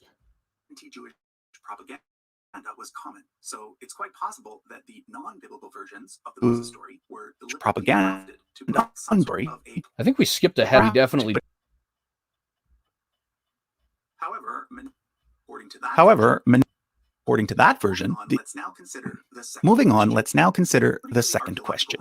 Okay. According to the archaeological record, we know that there was a people group living in that area around that time called the Shasu, who happened to. It simply indicates that he didn't leave Egypt with 2 million people within Egypt, nor 2 million people traveling through the Sinai Peninsula, nor 2 million people suddenly arriving in Canaan and replacing the existing population there. Even if the Egyptians tried to cover up their embarrassing defeat in their records and monuments, there would have been no way to cover up all the physical evidence that would have resulted from the movement of that many people. However, this doesn't prove that there was never a guy named Moses that left Egypt. It simply indicates that he didn't leave Egypt with 2 million people. There's still the possibility that there might have been some sort of exodus. Now, I do want to point out that that is exactly why this entire I even since the first time I watched this, Useful Charts, if you're still in the live chat, I'm very appreciative of the fact that you added this, because it's actually precisely my point. The entire argument of this doesn't line up with the archaeological evidence because exaggerated numbers is dismissed in a single slide here of this doesn't actually mean there wasn't an exodus. It just simply means the numbers could potentially be fudged, right? And that's such an irrelevant detail when it comes to the existence of Moses or of any historical person / event, that it's something that not only can we dismiss, but that historians frequently dismiss all of the time, right? And I think one of the things that's very important when it comes to this is like I already mentioned before, there is a lot of archaeological evidence that indicates that the Exodus story is true when you start looking at other facets of it, right? There's internal evidence, such as the writer of the Torah seeming to have knowledge of place names and certain naming conventions and certain trade agreements and stuff like that. Not trade agreements in the sense that like agreements between nations, but like, for example, how much it cost to buy a slave, right? Internal evidence that suggests that it was written back at that time. There's also evidence of a large population of Semitic slaves living in the Goshen region, many of them even having Hebrew names, right? There's evidence that these slaves left. Nobody really knows why they left, but there's evidence that they weren't there anymore. There's evidence of some kind of a culling, right? We have a 3-to-1 ratio of males to females. There's evidence of a conquest in Canaan after this event took place, and roughly half a century after this event took place. Of course, it's really hard to put down details when you're doing testing like pottery and all that other kind of stuff, right? It's not like we have a rock saying, hey, this was conquered in 1406 BC, right? But nonetheless.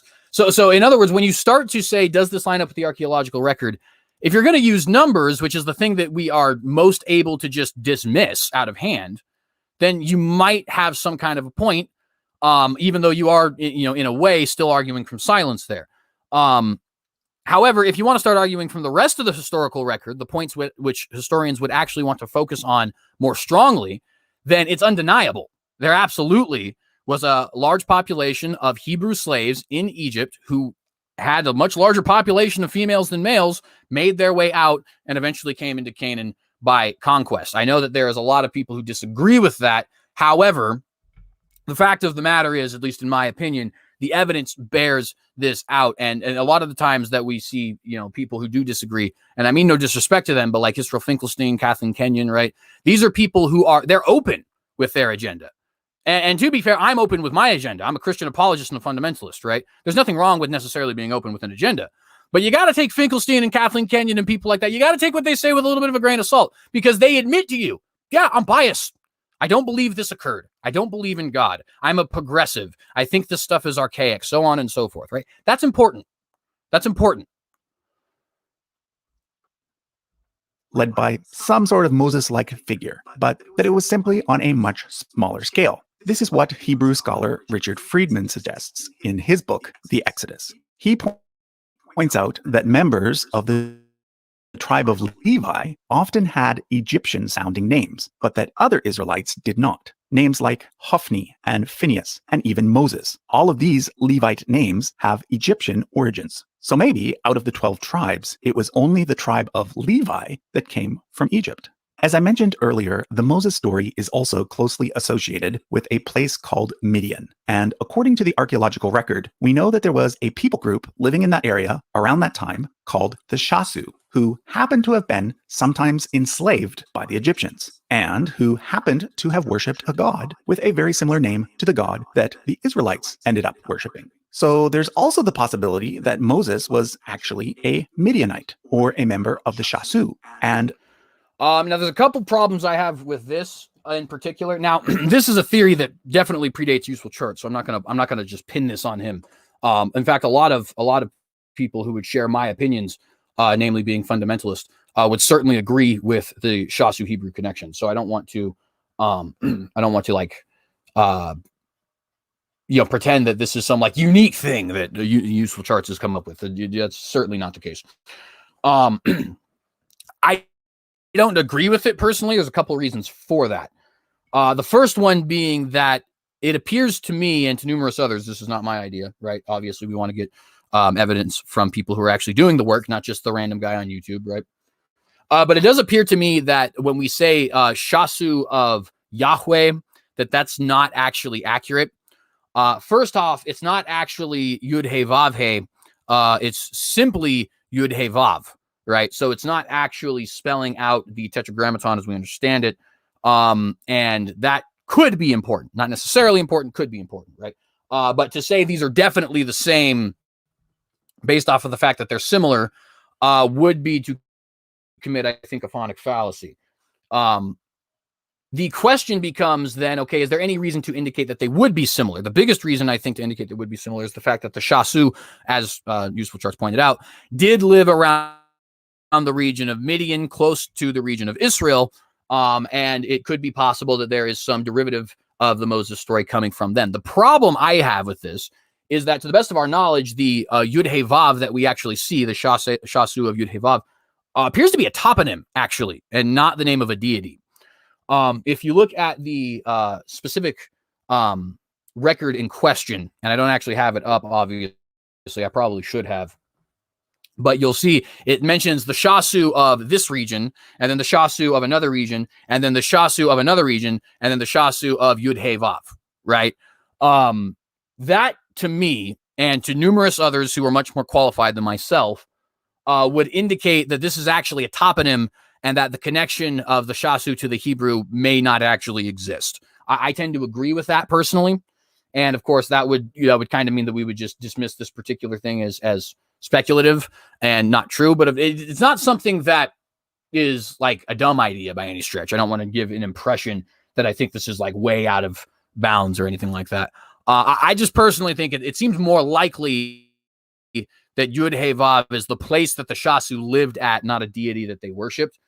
And that more than likely the biblical story as far as how Moses actually received his revelation is more accurate. And of course, even if I was a secularist who didn't believe the Bible, that could still be the case, right? It could still be the case that a man named Moses thought that he had revelations and utilized pre-existing Israelite religion to basically give himself a position of power, right? So in other words, you don't have to assume my fundamentalist position in order to come to a conclusion that is similar to mine, namely that Moses is at least the primary source for what we see in the following religion, and that he probably, was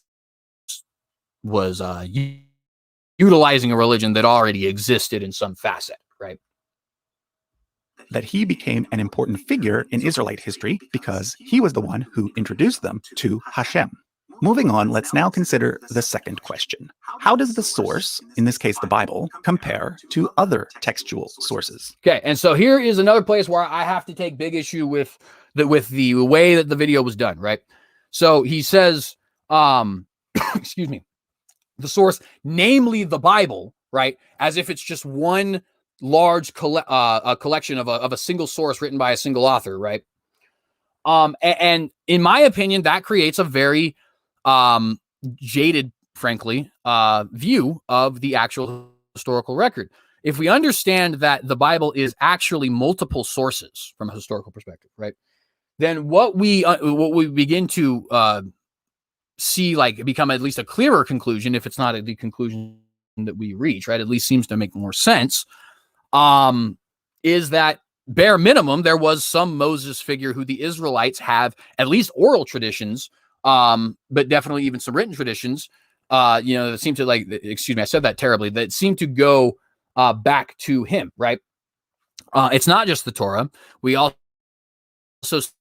see references to him and his story in, like I said, Amos and Isaiah and Hosea, right? And other different prophetic stories. There is evidence of people talking about Moses, for example, in, like, the Talmud.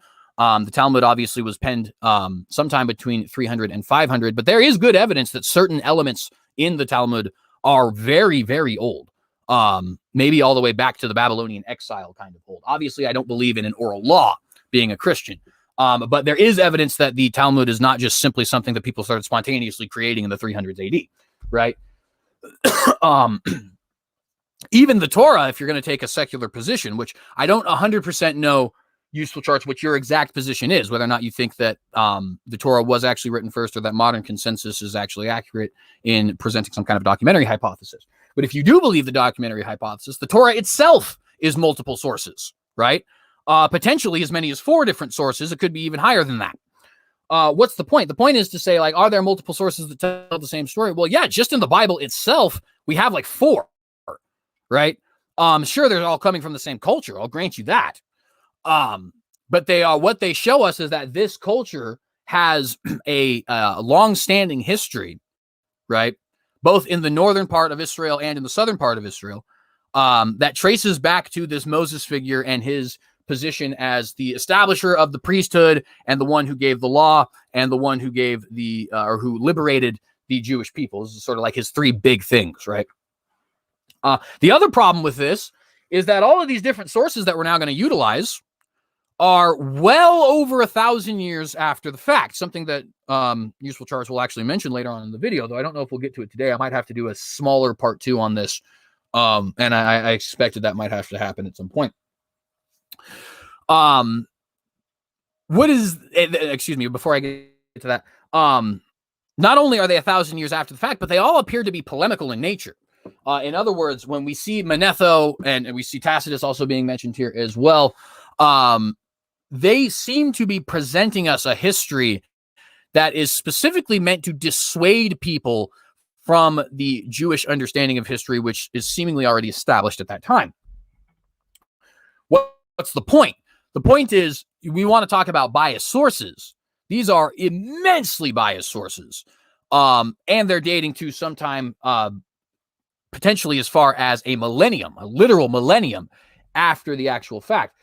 In other words, when we see these sort of sources start to disagree with the previously existing Jewish sources that we already have, it would behoove us to give more credence to these older and much less polemical in nature Jewish sources than it would be these newer and certainly meant to try and refute the existence of Moses, or at least the common understanding of Moses at that time, sources that we'll find with Manetho and Tacitus, right?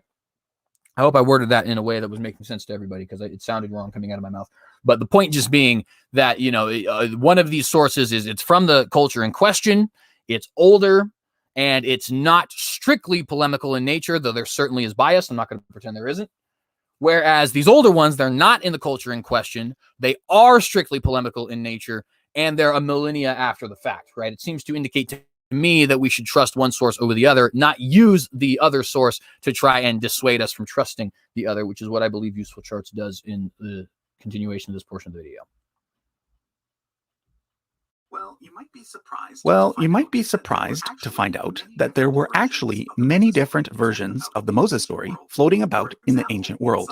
For example, in some Hellenistic versions, he's mostly remembered for building a city or establishing a temple, often within Egypt itself, not in Israel. In others, I would quickly point out, before we leave that particular point, that is not necessarily something that is in any contradiction whatsoever with what the Bible presents to us.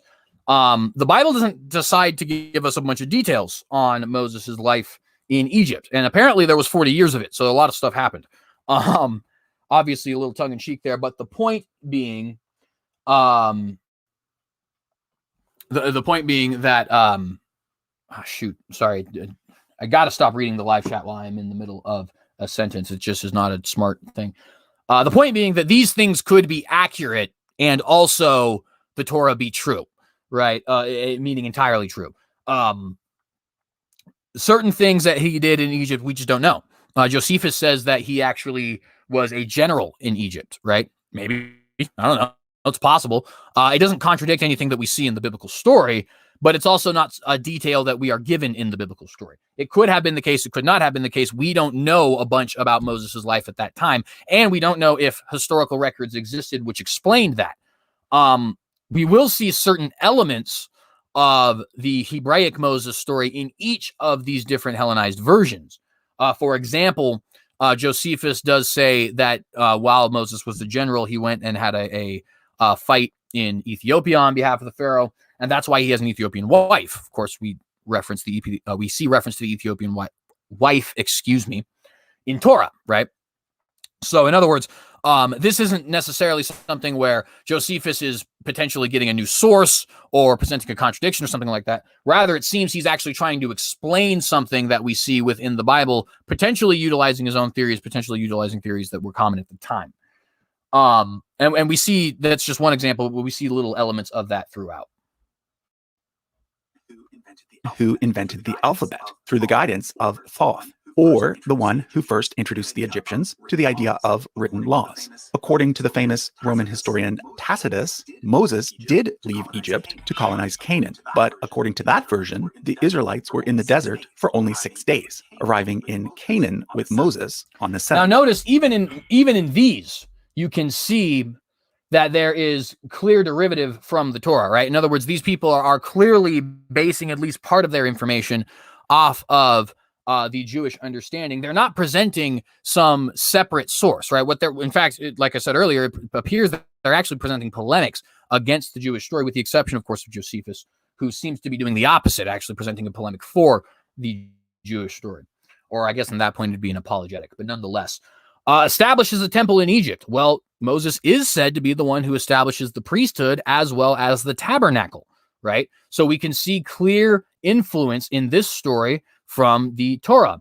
Invents the alphabet with Thoth. Well, there is an understanding in Jewish history that Moses is the one who invented the Hebrew alphabet. And in fact, there's numerous historians to this day who believe that he might have done so. So again, we see that's clearly something that is deriving itself from the Jewish tradition.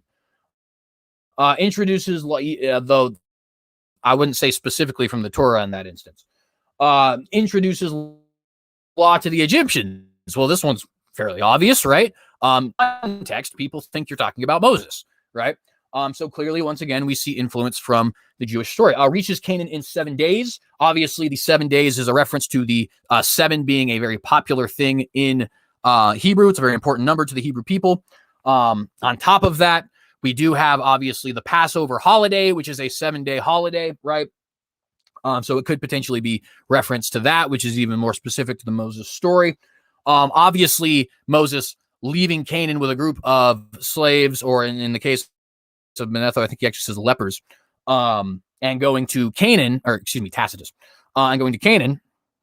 I think Manetho does say lepers, but Tacitus is the one we're talking about here. The point being, that's obviously derived from the Hebrew story. The only one here that I can't find an immediate link to the Torah in, or at least to Jewish tradition, is builds a city. I don't know of any reference of Moses building a city of any kind. So I guess that one would be a new element. But all of these other elements are clearly things that are derived from the Jewish story, and therefore they're not something that we could use to dissuade from the Jewish story, right?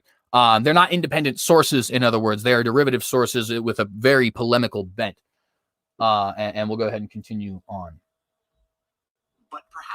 But perhaps the most interesting variant is the one written by Manetho, who was an Egyptian priest and historian living in the Ptolemaic period. Briefly, it is important to note that what we get from Manetho is not directly from Manetho. I just want to point this out. It has nothing to do with the video, but I just want to point it out for everybody's understanding. We have records of people recording what Manetho said. We do not have Manetho's actual works, unfortunately. We may find them at some point, but we don't have them at the moment. It is primarily from Manetho that we learn about an Asiatic people called the Hyksos, who temporarily ruled Lower Egypt just prior to the time of Moses, before getting kicked out and forced back to Canaan. However, Manetho also tells a story about an Egyptian priest named Osarseph, who lived just after the Hyksos period.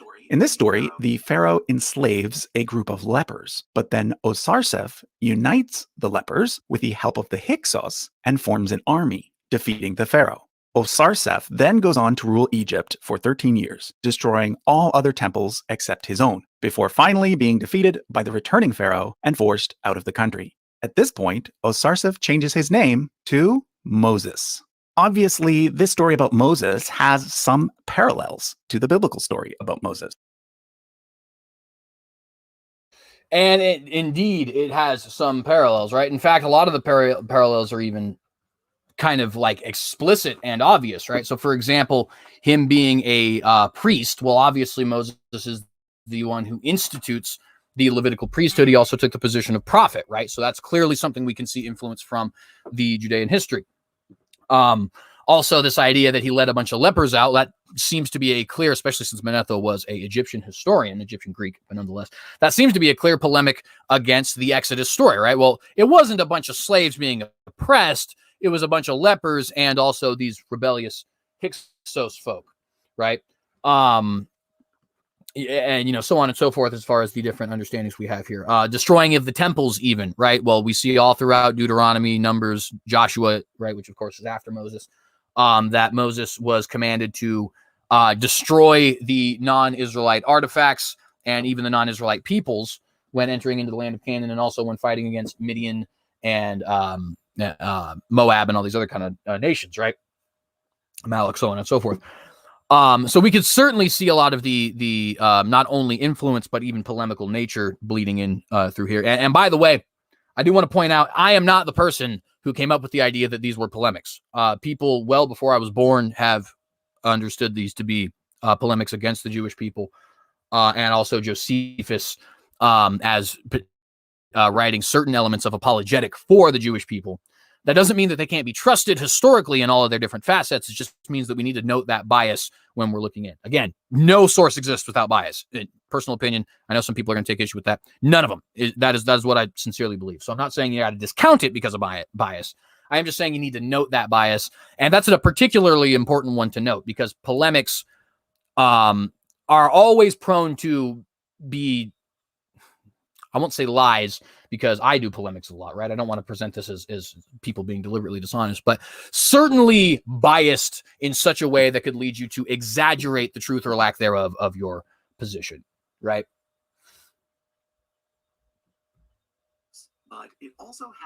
But it also has some major differences. On top of this, Manetho's account and the biblical account both seem to have parallels to the reign of a historically verified pharaoh named Akhenaten, who lived around the same time as Moses and is mostly remembered for having promoted an early type of monotheism. But we can be brief on this one. It's really just kind of a small problem, which is namely that if Akhenaten was the influence for the Moses character, then there is no reason whatsoever that the Israelites would want to adopt him, especially considering the fact that Yehovah is not appeared to be a sun god of any kind. And in fact, Aten wasn't really a sun god per se. It was the sun itself, a sun disk is the way it's commonly described. Also, just a brief correction of the record. It is a common misconception that Akhenaten was a monotheist. That is not true. Akhenaten worshipped one god, namely the Aten. But Akhenaten did not believe in only one god, namely the Aten. He was what we would call today a henotheist, meaning he worshipped only a single god, but accepted the existence of other gods. That's very common throughout pagan history. You'll see cults to Ares, or cults to Apollo, or cults to Zeus, or cults even to Aphrodite in much more ancient Greek history, all throughout Greece, right, where they're focusing on the specific deity. You even see that in the Bible itself with some of the pagans surrounding Israel, right? Like the Moabites seem to have a particular affiliation with the god Hamash, right? Man, I have gone way over my time, but that's fine. That's fine. But nonetheless, let's go ahead and just move forward with that. I just wanted to point that out for the record. The bottom line is this. There are many different versions of the Moses story out there in the historical record, but none of them seem to line up nicely. The only common thread seems to be that he was some sort of renegade leader who introduced some bold ideas. In other words, based on other textual sources, there is nothing available that could be used to demonstrate that the details given in the Bible about Moses' life are historical. The third thing we need to consider and that's is not actually accurate. Like we actually see a lot of elements that are clearly in taking influence from the Jewish story, right? All of these sources seem to agree that he's a priestly figure. They seem to agree that he's a lawgiver. They seem to agree that he led some kind of an exodus of the Jewish people, right? There's even agreement with small details, like the fact that he seems to have grown up in the Pharaoh's household, and the fact that he had an Ethiopian wife, right? The fact that his name was Moses itself, right? Which seemingly derives from certain Egyptian things. For example, Thutmose, Akhmose, so on and so forth. The point just being that, when we say, well, all these different sources, they're so different, and they present us, all these conflicting notions of who Moses actually was. Well, that's not only do we have to kind of be skeptical of these sources because of their polemical nature, separation from the people, and 1,000 years separation from the event, but on top of that, that's actually just not true, right? We can clearly see the influence of what we understand as Moses' history bleeding into these stories. Like I said, the only one we really can't find serious evidence for in the Torah itself or in Jewish tradition itself is this notion that he built a city. And maybe somebody could even correct me on that. Maybe there is an obvious place in the Torah where that was decided, or where that was established as the case. But the point just kind of being, right, that it's not true to say that these sources present us such differing views of Moses that we can't actually ascertain what the actual details are, right? It's actually pretty clear what the actual details are, especially if we understand that all of the Jewish works come before these. Of bias in our various sources. And here, unfortunately, I think it is fair to say that no unbiased sources of Moses' life exist. The biblical account is obviously biased because the main point of the Bible is to promote a particular religious worldview. However, the non-biblical accounts are just as biased. Most of them were written during the Hellenistic period, a time when anti-Jewish propaganda was common. So it's quite possible that the non-biblical versions of the Moses story were deliberately crafted to put some sort of a political twist on the Jewish version of the Moses story. So, and of course, I've been saying that throughout this entire video, right? And I did let you guys know he was going to say it here in the, in the future of the video.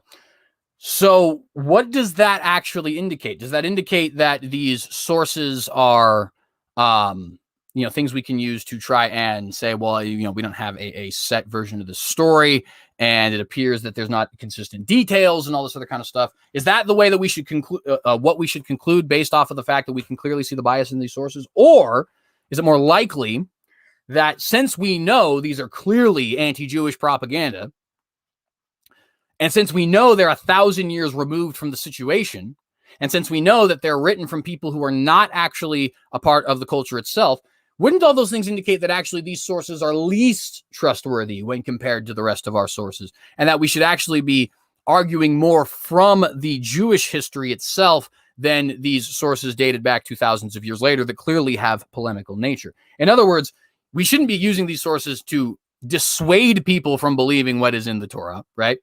Rather, we should be using these sources to indicate, actually, it's pretty clear that not only did the Torah pre-exist these things and they were responding to these sort of things, but also that the Torah is actually presenting us a more unbiased version of the story than this is. And I say more unbiased because, yeah, I will totally agree that the Bible does present to us a specific religious worldview. Absolutely. However, let's also point out that the Bible's very open about its flawed characters, right? Moses, for example, is at one point going to be killed by God for not circumcising his boy. We see that David, of course, is presented as, the adulterous husband who gets Uriah killed and steals Bathsheba. Moses, of course, will later strike the rock. Peter denies Christ thrice. The point being that the Bible is very, very, very clear that its characters are flawed, which certainly presents us a lot less biased here than absolutely obvious polemics against the Jewish people. What about the time difference for the various sources? As Al-Muqaddimah points out in his video about Muhammad, the amount of time between the death of Muhammad and the first mention of his name in a non-Islamic source is 8 years. And as Let's Talk Religion points out in his video about Jesus, the amount of time between the death of Jesus and the first mention of his name in a non-Christian source is 63 years. For Moses, it's a completely different story. Using round numbers, the amount of time between the death of Moses and the first mention of his name in a non-Jewish source is approximately 1,000 years. Now that is accurate. That is just fair. We do not have, thus far, we may dig some up in the future, we do not have any sources for Moses' life outside of any Jewish tradition before the year 400. In fact, maybe even after that. It kind of depends on when exactly Manetho was alive. That is just a fact. I personally believe that fact argues more for the authenticity of the Torah than it does against the authenticity of Moses as a figure. But nonetheless, I hope I've presented that clearly so far. I won't beat it with redundancy. The time difference between the death of Moses and the earliest stage of the Torah's development is around 750 years. So considering the fact that the archaeological evidence contradicts the biblical account of Moses, and that there are numerous conflicting accounts of Moses' life in the various other textual sources, and that all of these textual sources are likely biased and were written many, many centuries after he supposedly lived, I think the only conclusion we can come to is that Moses is more of a legendary figure than a historical one. Okay, so now, I want to just take these quickly, one by one. The archaeological evidence contradicts the biblical account. We saw that is not true. The one example we were given is exaggeration of numbers, but exaggeration of numbers is done frequently throughout historical sources. It's never used as a reason to say that historical source is untrustworthy or that this historical event or person did not exist. Again, I used the Thermopylae example, the example of the Sumerian kings list, so many other examples we could use.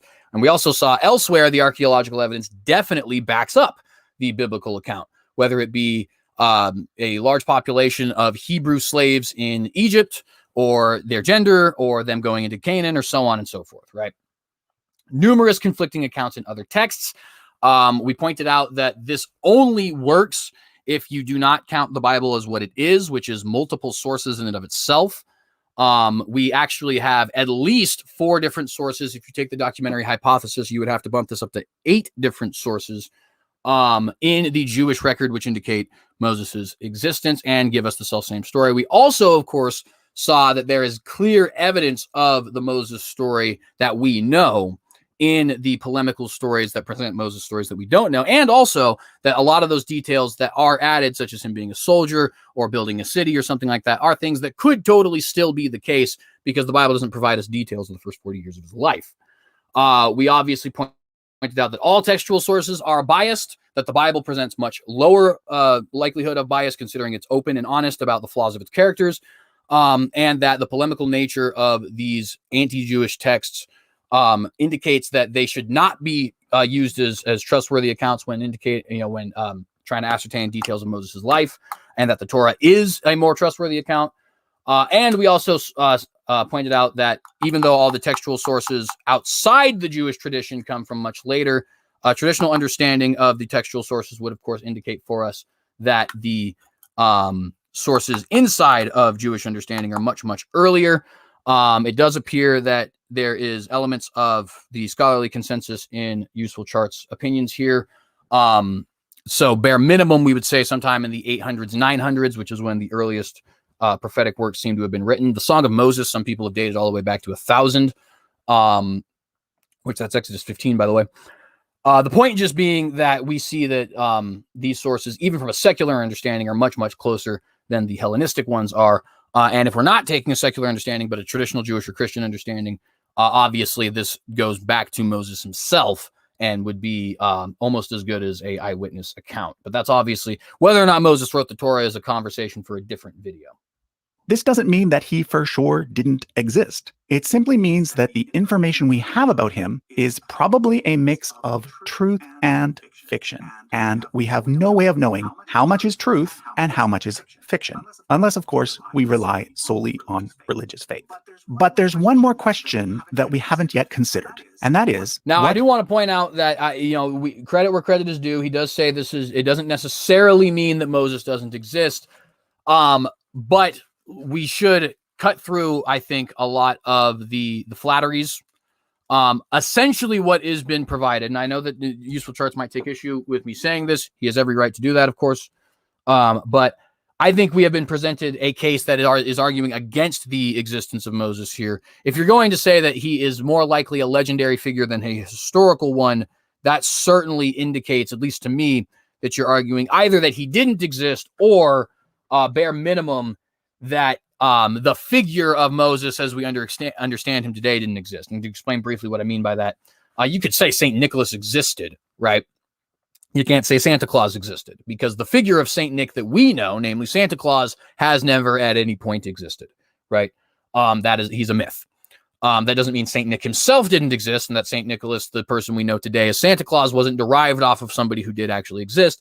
But obviously, if you ask the question, did Santa Claus exist? The answer is no. And so at best, that's the position that Useful Charts has presented us. At worst, it's just outright a fabricated story, although he does preface by saying that he's not necessarily saying it is a fabricated story. So I want to give credit where credit is due there and not misrepresent his position. Genre of writing was used in the biblical account of Moses. Like I said, ancient people did not always write history in the way that we write it today. For them, historical accounts were often far more literary in nature, and they mixed facts with embellishments in order to craft an overall story that made an important point, not one that simply recorded exactly what happened and when. There are many clear examples of literary tropes in the biblical story of Moses. For example, although he was born into a low-class family, he ended up being adopted into royalty. This is a common theme found in many ancient stories, as well as several modern ones. Even the fact that he was placed into a basket in a river was a common theme. One legend, a source for which is older than the Torah, deceived, and she sealed my lid. She cast me into the river which rose over me.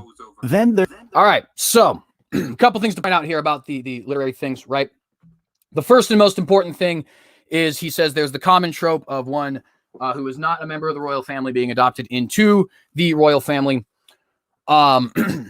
The thing about calling this a common trope is it makes it seem like it's not something that actually happens frequently throughout history, but it is something that happens frequently throughout history.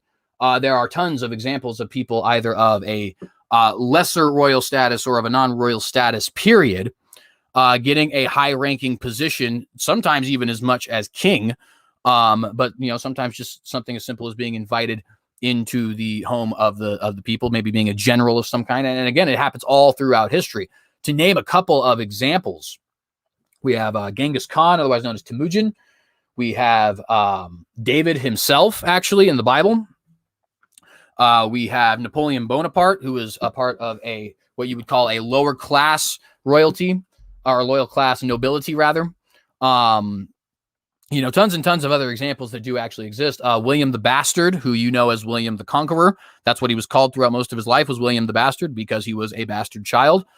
So on and so forth, right? So it's a very frequent thing that happens throughout history. So to dismiss it as little more than just a trope, I think presents a kind of a skewered version of the evidence personally. The other problem with this is when he brings up the thing about Sargon of Akkad, right, being placed in a river. as a kind of literary trope. He presents the evidence in a way that, in my opinion, does not actually give us a proper view of what the scripture actually, or excuse me, not what the scripture, of what the evidence actually suggests. First off, it is important to note that the autobiography of Sargon of Akkad that gives us this story about him being placed in a basket and put into the river comes from the 7th century, meaning the 600s BC. It is not a work that dates to his contemporary life, 2200 BC. It comes 1600 years after the fact, and well after we know indisputably the Moses story was floating around in Israel, right? Why do we know that indisputably? Well, because nobody believes that Kings, that Hosea, that Isaiah were written after the exile period, and yet we have reference to Moses and his story in those books, right? So we know that the Moses story was at least in existence at this time. If the Moses story is indeed something that is based off of previously existing sources, which we would all agree on, I would obviously say it goes all the way back to Moses, but even if you take the documentary hypothesis, you still agree that there's these 4 to 5 different sources that are pre-600, because obviously you can't put these 4 sources together in 600 unless they already exist, right? 600 BC, by the way. Well, what's the indication there? The indication is that this story with Moses is older than this particular period in time, namely the 7th century. So when we say, well, we know Sargon for Akkad existed, and we know he existed before Moses, and look at the story we have. Well, that's not presenting the evidence in the most accurate way. Yes, we know Sargon of Akkad existed, and yes, he existed roughly 800 years before Moses, but this particular story dates to 1600 years after Sargon died, 700 to 800 years after Moses died, and after we know that the Torah was written regardless, or at least the general proto-Torah would be written, right? Regardless of if you take a traditional or secular understanding of the evidence. So that's something that's definitely really important to note here.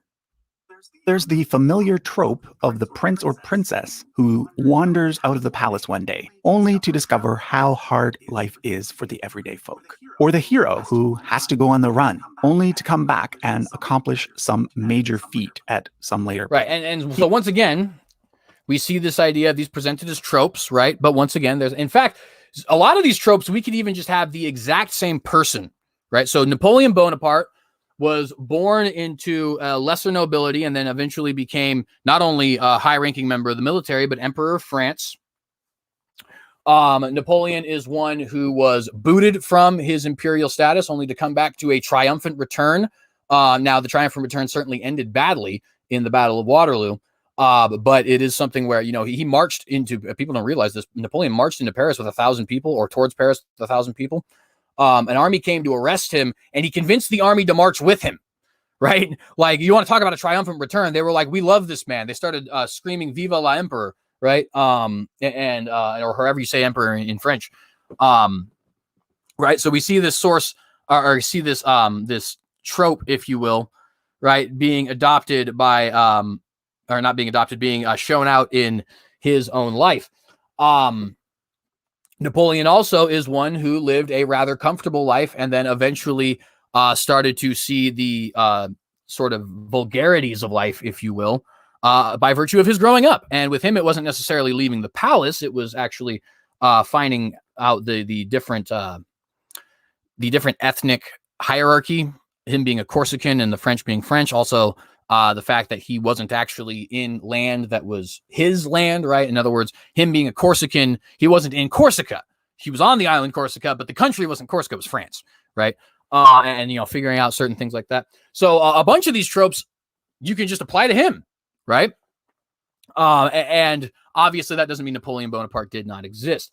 Now, that was just an example I decided to get, to fly off the top of my head with, but if we were to use other examples from the past, we could certainly find much more explicit examples of this being tropes that are quote unquote, right, that are very clearly laid out throughout history, sometimes multiple of them on the same figure. Even the parting of the Red Sea has much in common with ancient hero stories. Long before the Bible started to be written, crossing an important body of water was often used as a metaphor for leaving behind an old life and beginning a new one. I could go on, but my point is this. The biblical story of Moses is a beautifully crafted work of literature. I do want to point out real briefly, that's another one where it's also just true, right? So, for example, if we were to say it's always just myth, well, does that mean the crossing of the Rubicon, the die is cast, that whole famous thing with Julius Caesar, is that a myth also, just because it appears to be, or legendary, just because it appears to be something that happened commonly, both in fiction and nonfiction? You know what I mean? And so, like, when you start to relegate these things as, oh, they're simply tropes, right? You start to present this idea as this, this idea to people that this evidence didn't actually, or excuse me, that these events didn't actually take place because they're just literary tropes. And that's just not true, right? We see that happening all throughout history. In fact, there's a famous quote from George Lucas, which says cliches are cliches for a reason, don't avoid them.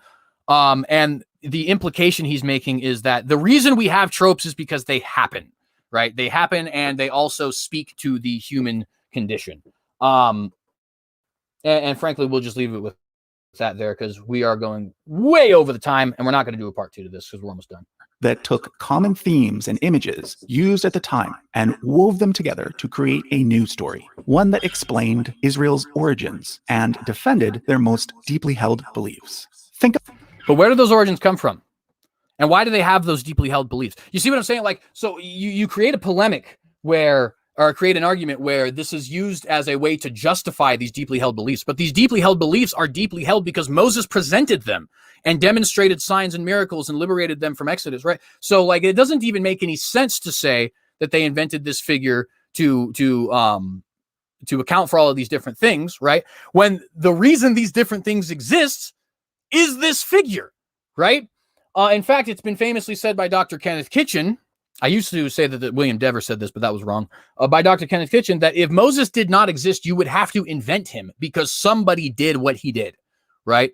And that's 100% true. It's 100% true. So, like, we can't argue on one end that they have these deeply held beliefs and they need a justification for it, and then argue on the other end that all of these beliefs had their origin in something that either is greatly exaggerated to the point where we don't have any idea what happened, or simply didn't happen at all. Think of it this way. There are many Americans today whose ancestors were not at Plymouth Rock or around during the American Revolution, but they still celebrate Thanksgiving and the 4th of July. Likewise, even if the ancestors of most ancient Israelites weren't involved in a major exodus from Egypt, or even if the Exodus never happened at all, the point is that the story and what it symbolized to them became an important part of their national identity. And not only that, the story of Moses also went on to inspire people in other parts of the world as well.